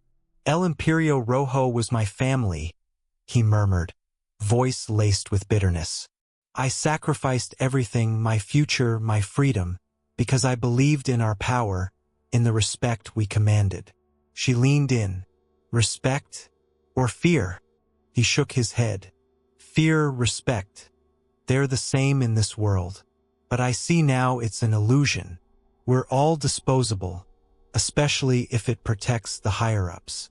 She seized on that admission. "Then give me names. The higher-ups who sold you out." His gaze flicked to the mirror, suspecting watchers. But he sighed, rubbing his wrists where the cuffs bit into his skin. "And if I do, you place me in some hole where they can't reach me? I can't promise miracles, but I can promise we'll do our best," she said evenly. "You want to live, right? The only path is burning that bridge, severing your ties to them for good." Silence engulfed the room, distant echoes of footsteps in the corridor, the hum of the overhead light, Finally, he exhaled, shoulders slumping a fraction. All right, Delta. I'll talk. But I want guarantees. And I want to talk to you. Not them. He gestured to the mirror. She nodded, relief mingling with unease. We'll work something out. Start by telling me who authorized the hits on you. His gaze dropped to his shackled hands. Marcos El Rey Jimenez, second in command. He likely convinced the boss I'd crack under pressure if they left me in your custody. They want to ensure I never speak of the deals we made with certain officials in the States. That's where your mole probably comes into play. Adrenaline surged in Elena's veins. A direct lead. You have proof of these deals? He grimaced. Documents, account ledgers. I kept copies. Insurance if the cartel ever turned on me. She felt a rush of triumph, quickly tempered by caution. Where? In a safe house near Nogales. I can give you the location, password, everything. She fought to keep her expression neutral. This was a major breakthrough.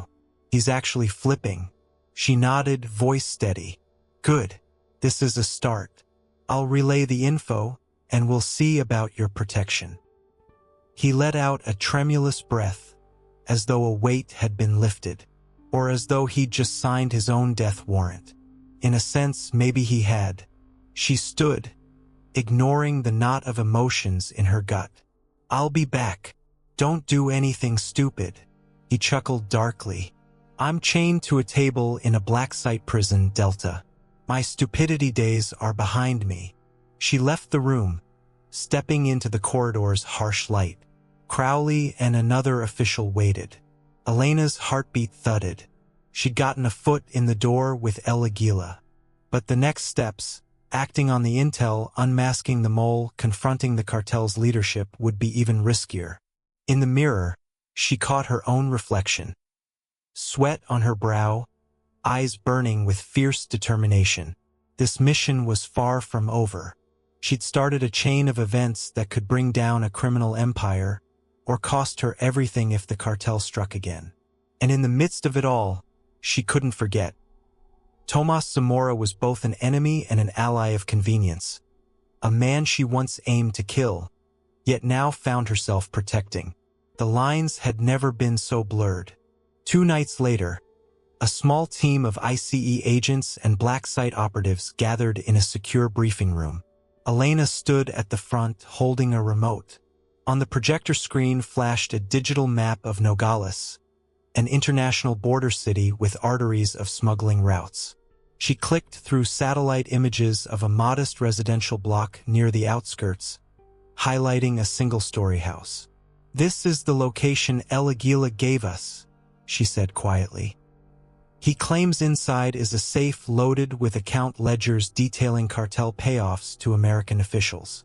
If that's true, it might lead us straight to the mole inside ICE. The gathered faces hardened.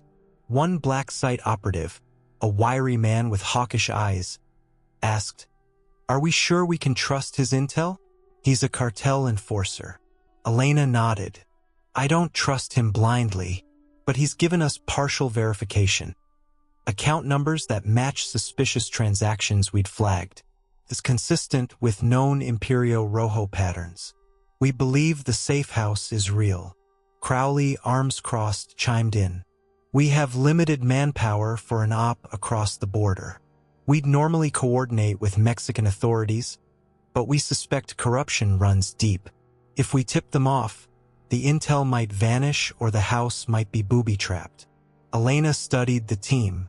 They all grasped the stakes. "That's why we propose a small infiltration. In and out, quietly. Grab the documents, confirm them, then get out.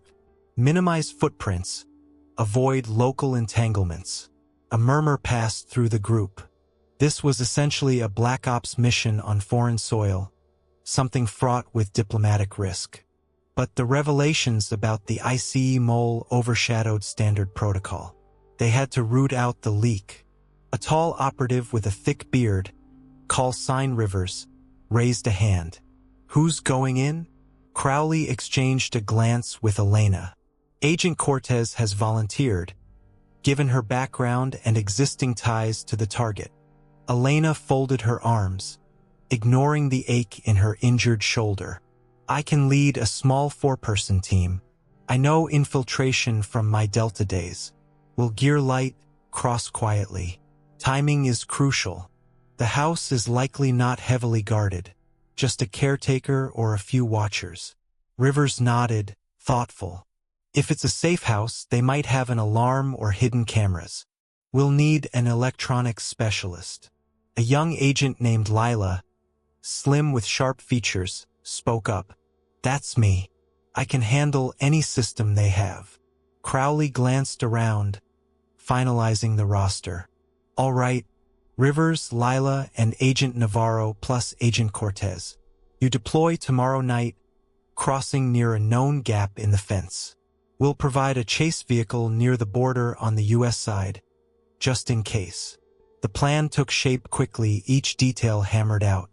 They'd keep it small, no more than 2 vehicles inside Mexico, both with false plates and nondescript appearances. Under cover of darkness, they'd slip through a remote desert crossing, avoid official checkpoints, and quietly approach the safe house. Then gather the intel and vanish, leaving no trace. Elena's pulse quickened. She remembered similar ops overseas, covert infiltration, hush-hush objectives, adrenaline pumping at the prospect of being deep in hostile territory. She also recalled the cost. Stay focused, she told herself. One shot at this. After the briefing, as the group dispersed, Crowley pulled Elena aside. You sure about this? You're still recovering. Elena gave a grim smile. I'm fine. We need these documents or the cartel infiltration continues. Besides, if the intel's correct, it could shut down a big chunk of their operations. Maybe even help us convict Águila for everything. Crowley nodded. Just don't forget. The cartel has eyes everywhere. One misstep.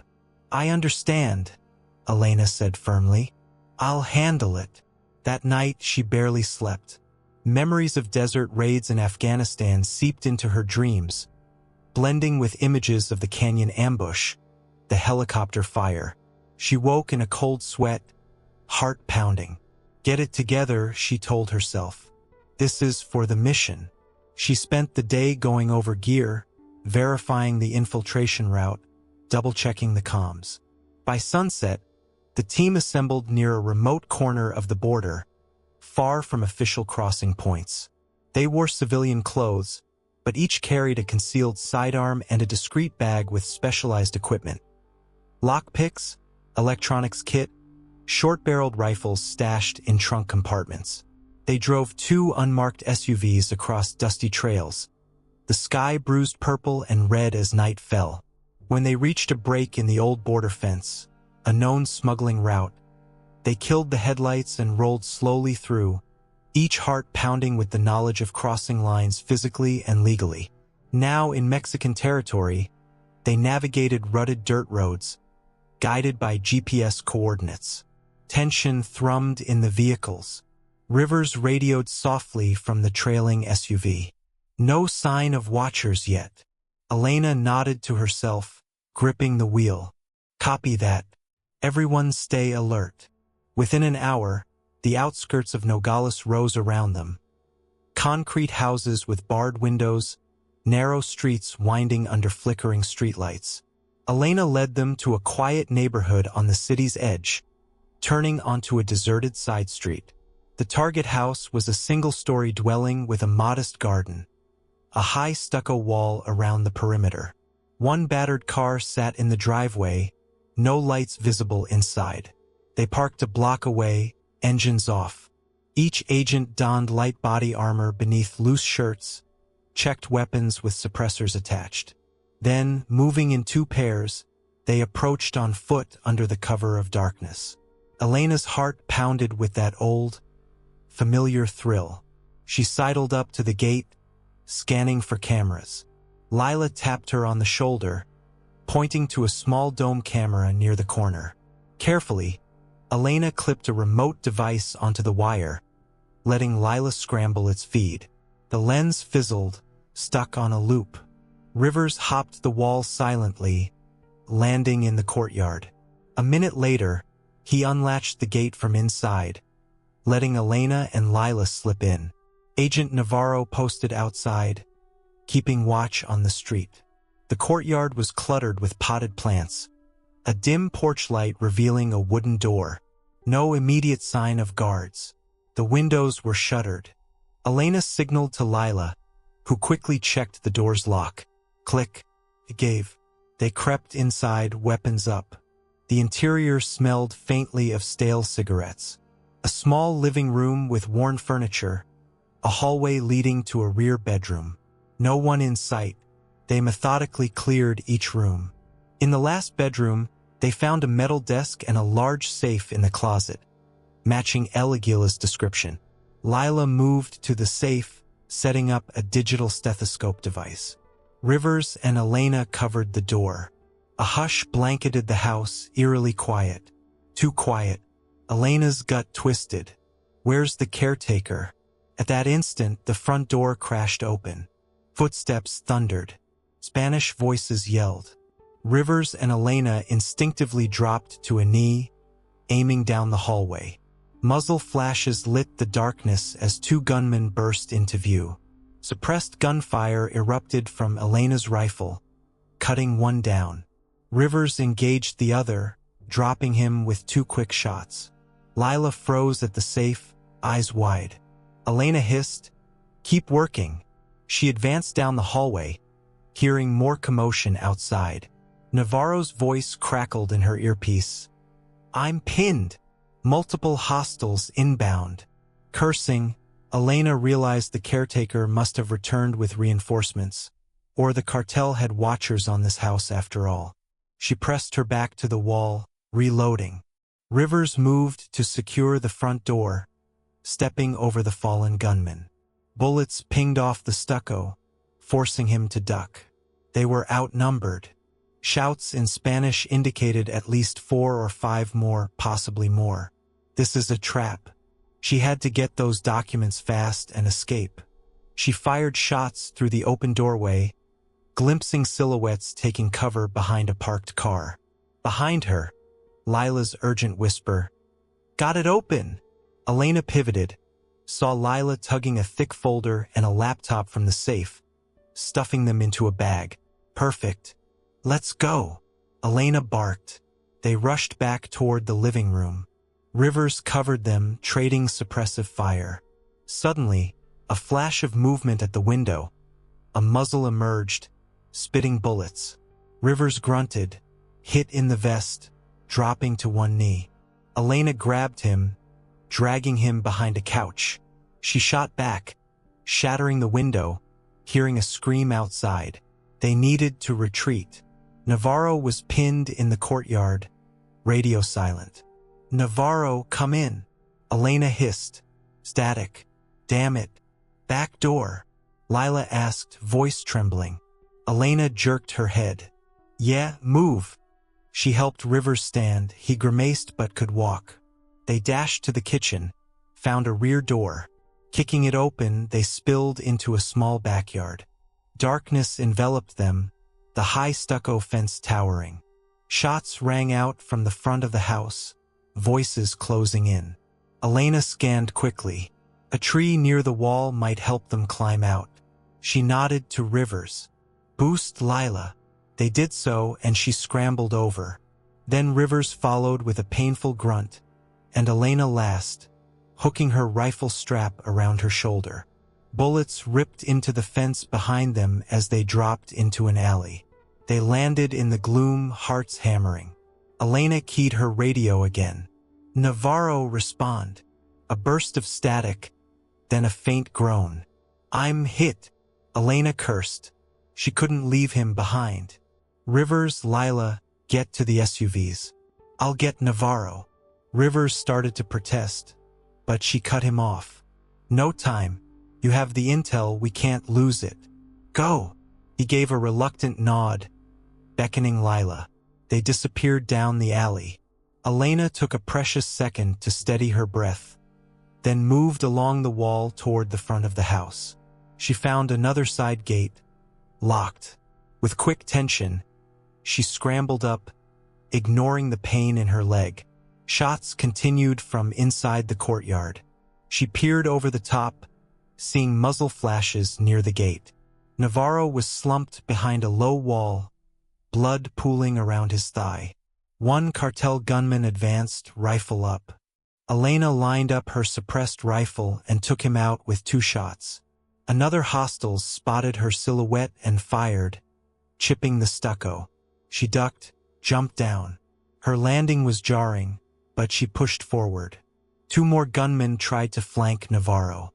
Elena shot one, then pivoted and dropped the second. She rushed to Navarro, pressing a hand to his bleeding leg. "Can you walk?" He groaned in pain. I think so." She hoisted him, draping his arm over her shoulders. With her free hand, she fired a couple more shots, forcing the last attacker to dive for cover. They staggered toward the gate, each step agony for them both. The night air stank of gunpowder and blood. Out on the street, an SUV screeched to a halt. Rivers behind the wheel, passenger door open. Elena half-pushed Navarro inside, then dove in after him. Gunfire raked the rear panel as Rivers hit the gas. The tires squealed, the engine roaring. They barreled down the street, weaving around corners. Within minutes, they'd fled the neighborhood, adrenaline surging. Lila, in the back seat, clutched the bag of documents as if it were her lifeline. Navarro groaned in pain, applying pressure to his leg. Elena panted, scanning the rear view for pursuers. "Looks clear," Rivers muttered, knuckles white on the wheel. "We head straight for the border crossing?" "Not the official one," Elena said, pressing a gauze pad to Navarro's wound. "Take the route we planned. Let's pray they don't have more men waiting." As they sped into the night, hearts still racing, Elena realized the operation was a partial success. They'd secured the documents, but at a cost. The cartel wouldn't let this go unpunished, and the toll in blood would only rise. She glanced at the bag in Lila's arms, thinking of the secrets it held, secrets that might shatter the cartel's infiltration of U.S. agencies. Her gaze hardened. This ends now. No more half measures. They would get the intel to the black site, confirm the mole, and bring the fight to El Imperio Rojo once and for all. She only hoped they'd survive the fallout. The ICE convoy rumbled through the border at dawn, crossing back into the U.S. under the wary gaze of newly tightened security. The vehicles wore fresh bullet holes from the night's firefight in Nogales. Inside the lead SUV, Elena clenched her jaw against the stinging pain in her shoulder and leg, doing her best to apply a field bandage to Agent Navarro's wounded thigh. Lila rode in back, clutching the bag that held the stolen documents and laptop. As they rolled up to the black site's heavily guarded gates, her mind buzzed with a mixture of relief and concern. They'd succeeded in retrieving El Águila's evidence. But at what cost? 2 of their team were wounded. They had potentially sparked more cartel retaliation, and the ICE mole was still unknown, somewhere in the chain of command. But at least they finally had the means to expose that mole. The guards waved them through. Once inside, medics rushed forward to help Navarro out of the SUV. Elena and Lila exchanged a weary nod. Rivers half-limped from the driver's seat, battered but unbroken. The moment Elena opened the trunk to retrieve the evidence bag, a tall, stern-faced woman in a black site uniform hurried over. "Director Crowley." "Status?" Crowley barked, eyes flicking over each wounded operative. Elena passed her the bag. "We got what we came for." But it wasn't quiet. Cartel forces hit the safe house. Crowley's expression was grim as she unzipped the bag and glimpsed the stack of documents. "We'll get these to the analysts right away. Good work. But we need to know if it's enough to nail the mole." Elena nodded, pressing a hand to her throbbing shoulder. "The laptop might contain more details. El Águila said it's his private stash, accounts, correspondences, everything. If the mole was receiving bribes or funneling info, it should be in there. Crowley lowered her voice. Get checked by medical. Then meet me in the secure lab. We'll see what's inside. Elena exhaled unsteadily. Roger that. She followed the medics into a makeshift infirmary where a doctor cleaned and stitched the reopened wound on her shoulder, administering antiseptic for her leg cuts. She refused stronger painkillers. Her mind needed to stay sharp. Fresh bandages in place, she forced down a cup of water and a protein bar, then headed to the secure computer lab. Within that steel-walled room, a row of monitors displayed reams of data from the laptop's hard drive. Crowley, along with a pair of analysts, pored over the contents. As Elena entered, one analyst, a wiry man with thick glasses, spun toward her with a near-breathless grin. This is huge, he said. Thousands of pages of ledgers, shipping manifests, bank transfers. All coded, but the code references that Águila handle. He must have kept careful records. Crowley gestured at a separate screen. Look here. Some of these accounts originate from shell corporations in Texas, funneling funds into an offshore account. We see repeated references to code names, Gray Ghost, Pacific Blue, and then there's an internal memo that references an ICE enforcement schedule. Elena's brow furrowed. An ICE enforcement schedule? That must be how the cartel got advanced notice of raids or transport routes. Her gut tightened. Someone with access to the ICE scheduling database had been feeding the cartel intel. Crowley scrolled further, paused. Look at this snippet.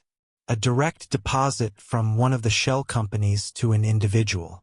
The name is partially redacted, but we can unscramble it.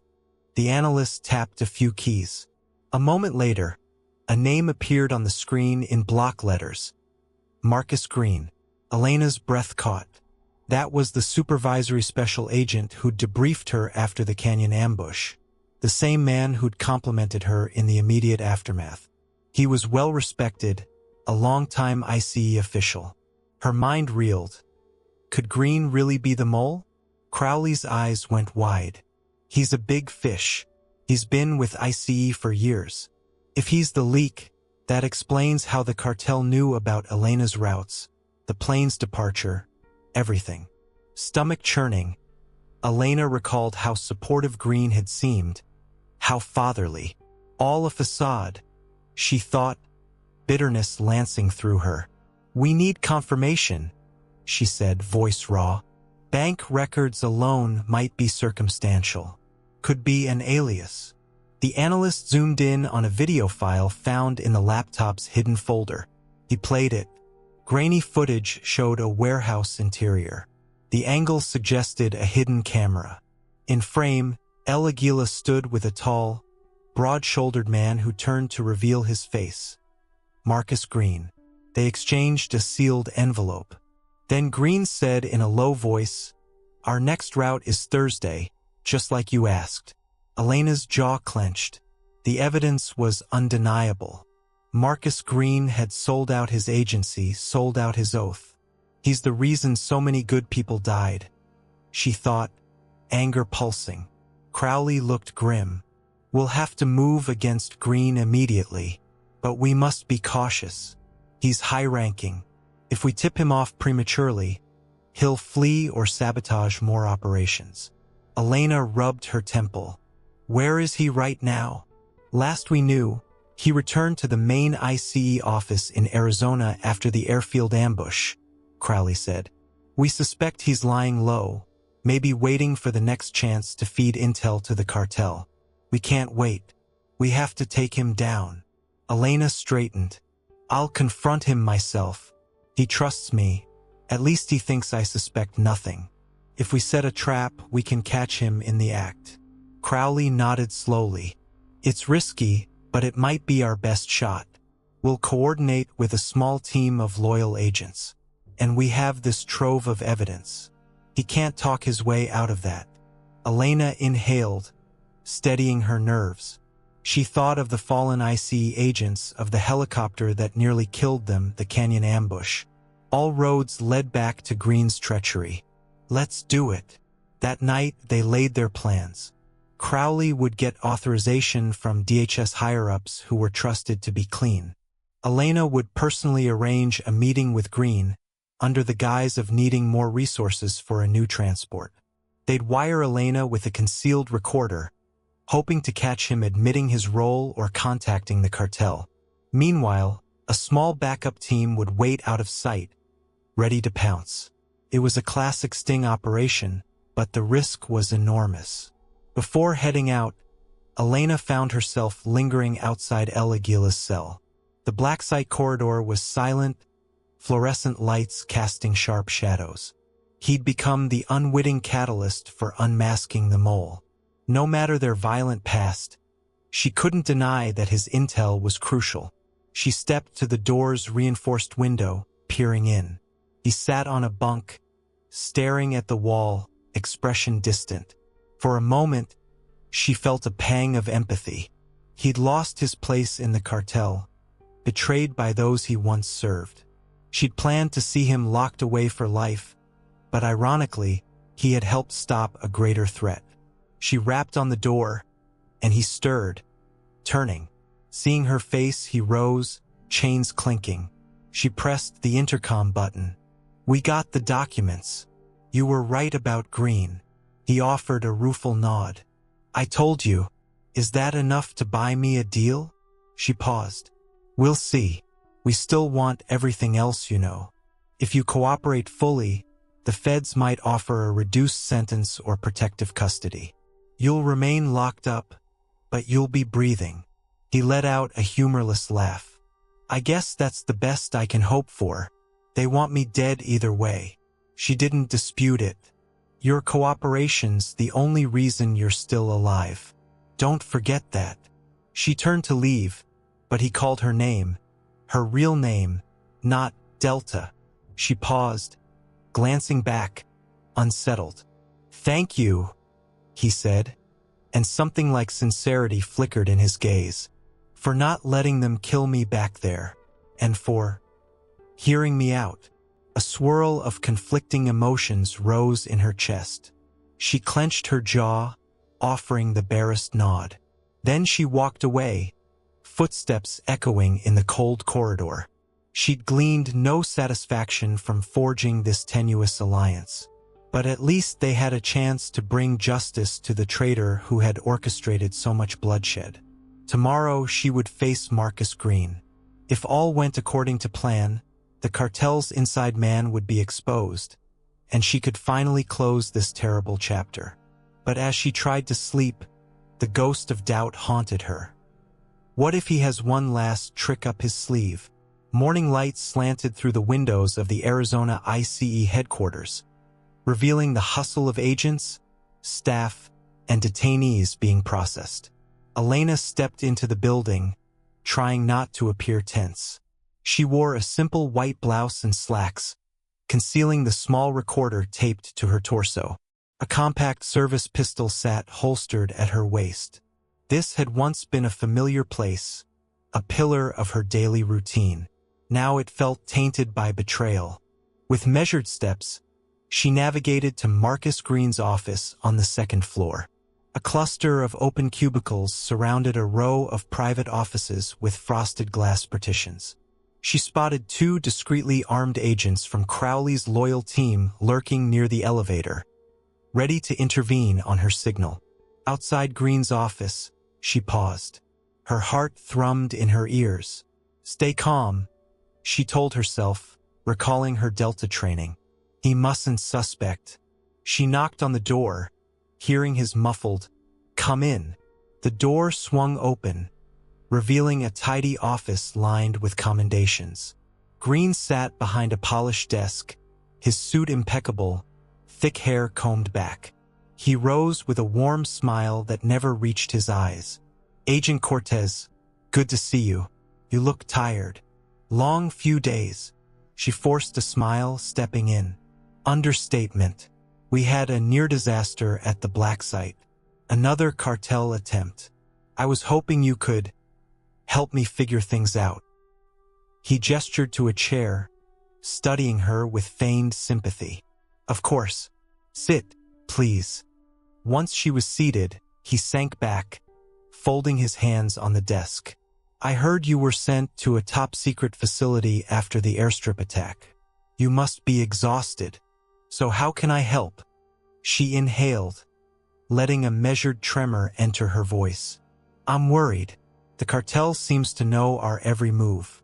We suspect an inside source, maybe high level. Green's eyes narrowed subtly, though his expression stayed composed. Disturbing, indeed. Do you have any leads on who it might be? She pretended to hesitate, lowering her gaze. Not really. We're still investigating. But the Black Site director wants to arrange another detainee transport, a fake one, to lure out the mole. I was hoping you could coordinate resources. Keep it hush-hush, you know? His smile returned, brittle. Ah, so you want a tight-lipped operation. That's wise. Yes. She forced out a shaky sigh. I need to put together a small detail, maybe only 4 or 5. We'll set a decoy route. If the cartel ambushes it, we know the leak is in that circle. Then we follow the trail. Green's eyes flicked to the corner of his desk, where a phone and secure laptop Saturday.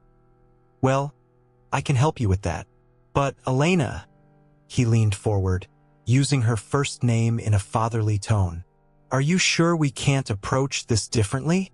If there's a mole, these hunts can be dangerous. I'd hate to see you caught in another firefight.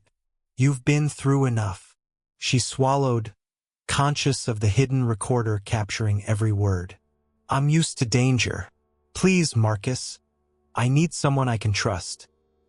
He regarded her for a moment, then rose from his chair and walked around the desk, as if to stand closer. A faint whiff of cologne tinged the air.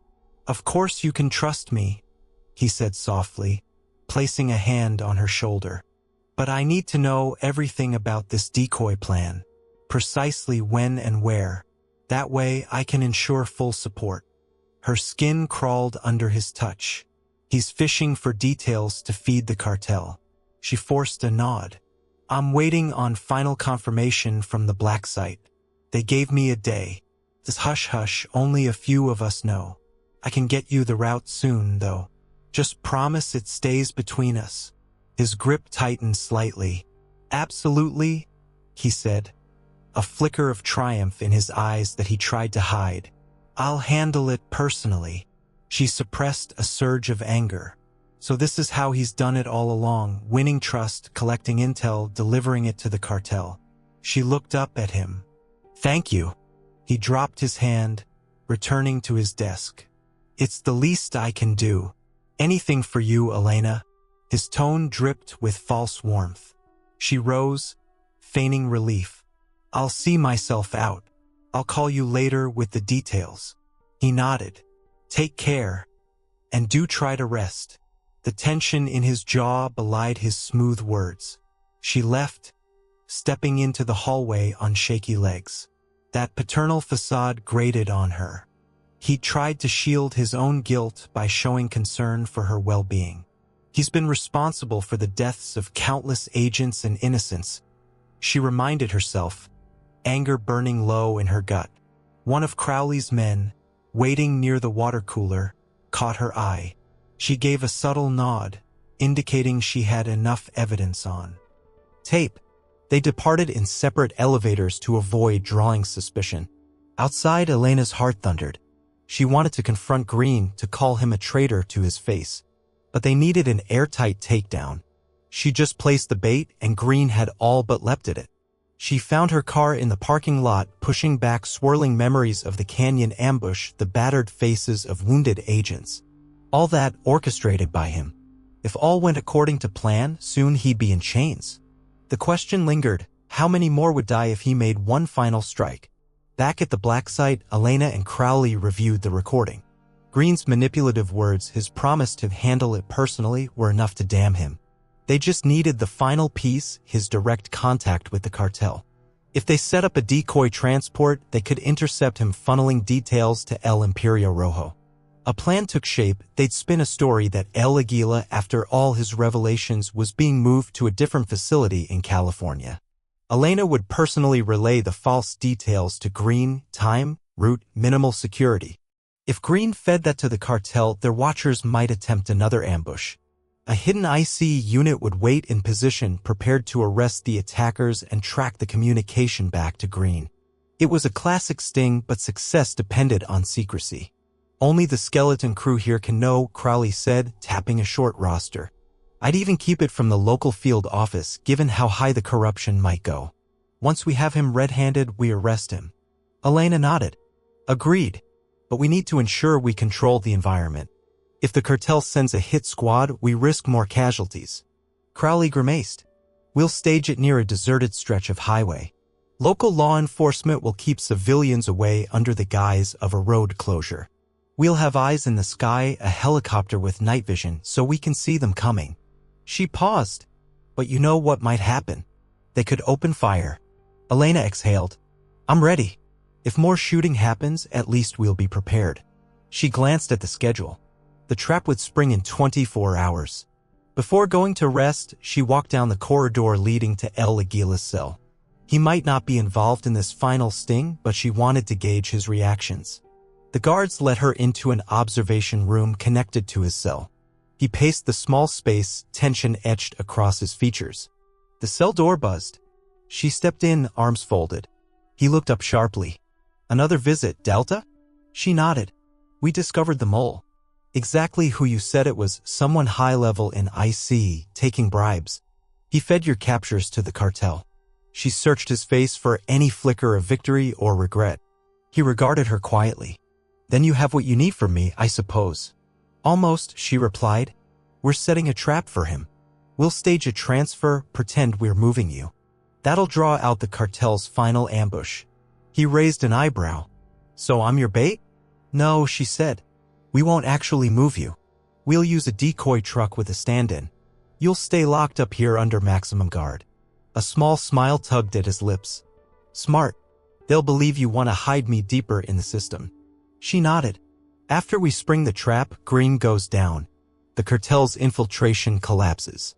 And you maybe get a slightly better deal testifying against him, backing up the evidence we found. He studied her, chain rattling as he shifted. That might buy me fewer years in prison, but I'll still be locked away for life. Life is better than an unmarked grave, if you ask me, she said tersely. She turned to leave, then paused. If you have anything else on Green, other recordings, specific statements, give them to us. It can only help. He lowered his gaze. I've told you all I know. Just be careful. When cornered, men like that will do anything. He might be more ruthless than you realize. Her eyes hardened. I've seen ruthless men before. Without another word, she left him to his solitary cell. A swirl of conflicting thoughts tugged at her. If this worked, the final stage of the mission might be at hand, bringing justice for the fallen. Yet she sensed El Águila's warning might hold truth, a cornered snake strikes hardest. Night fell over a lonely stretch of state highway in southern Arizona. Roadblocks on both ends ensured no civilian traffic would wander into the carefully planned sting zone. A battered ICE transport truck idled on the shoulder, looking for all the world like a standard detainee vehicle. Inside, an IC agent wore a black hood over his head, playing the part of an unseen prisoner. Elena parked her SUV half a mile away, out of sight, hidden behind a rocky outcrop. With her were two loyal IC agents, each armed with rifles. Overhead, a helicopter circled with lights off, the hum of its rotors barely audible in the desert expanse. She swallowed, adrenaline coursing. The plan was simple. She had told Green that the decoy transport would depart the black site at 10 p.m. with minimal escort, heading for a temporary holding station. The route was exact, the timeline rigid. If Green had passed it to the cartel, they'd come for the truck, either to kill the occupant they thought was El Águila or attempt a rescue, depending on their orders. Elena glanced at her watch, 10:05. Her earpiece crackled. This is Raven 1, the helicopter pilot said. No sign of inbound vehicles yet. Standing by. Minutes ticked by, tension coiling. Sweat beaded on Elena's forehead beneath her baseball cap. She scanned the horizon through night vision binoculars. Just desert scrub and the faint glimmer of starlight. Did Green suspect a setup? Or was he luring them into a false sense of security? At 10:22, a spark of headlights appeared in the distance. The pilot's voice came urgent. 2 vehicles inbound from the south, SUVs, no plates. They're moving fast. Elena's heart thudded. She keyed her mic, all units, stand by. Let them commit. The decoy truck remained parked, engine running, as though waiting for a shift change. The headlights grew closer, splitting into 2 beams. At 300 yards, the vehicles screeched to a halt. Doors flew open. Armed figures emerged, fanning out around the truck. Elena watched through her binoculars. She counted 6, maybe 8 men, rifles glinting under the moonlight. One shouted in Spanish, "Hands up!" Out of the vehicle. Inside the decoy truck, the disguised agent played along, stepping out with hands raised. One of the gunmen shoved him to the ground, searching for the keys. The group's posture suggested they intended to forcibly open the back door. Likely they believe El Águila is inside. Elena tensed. On my command, she muttered into her mic. The men were seconds from discovering the ruse. One tried the rear door, rattling it. Another barked, "Open it." Now. The agent fumbled with his belt, pretending to retrieve the keys. Elena's voice crackled across the comm. "Go, go, go." Instantly, the desert erupted. The helicopter's spotlight snapped on, illuminating the ambushers. Half a dozen unmarked SUVs roared in from hidden positions behind the rock formations. Gun-mounted ICE agents leapt out, shouting, "Federal agents, drop your weapons."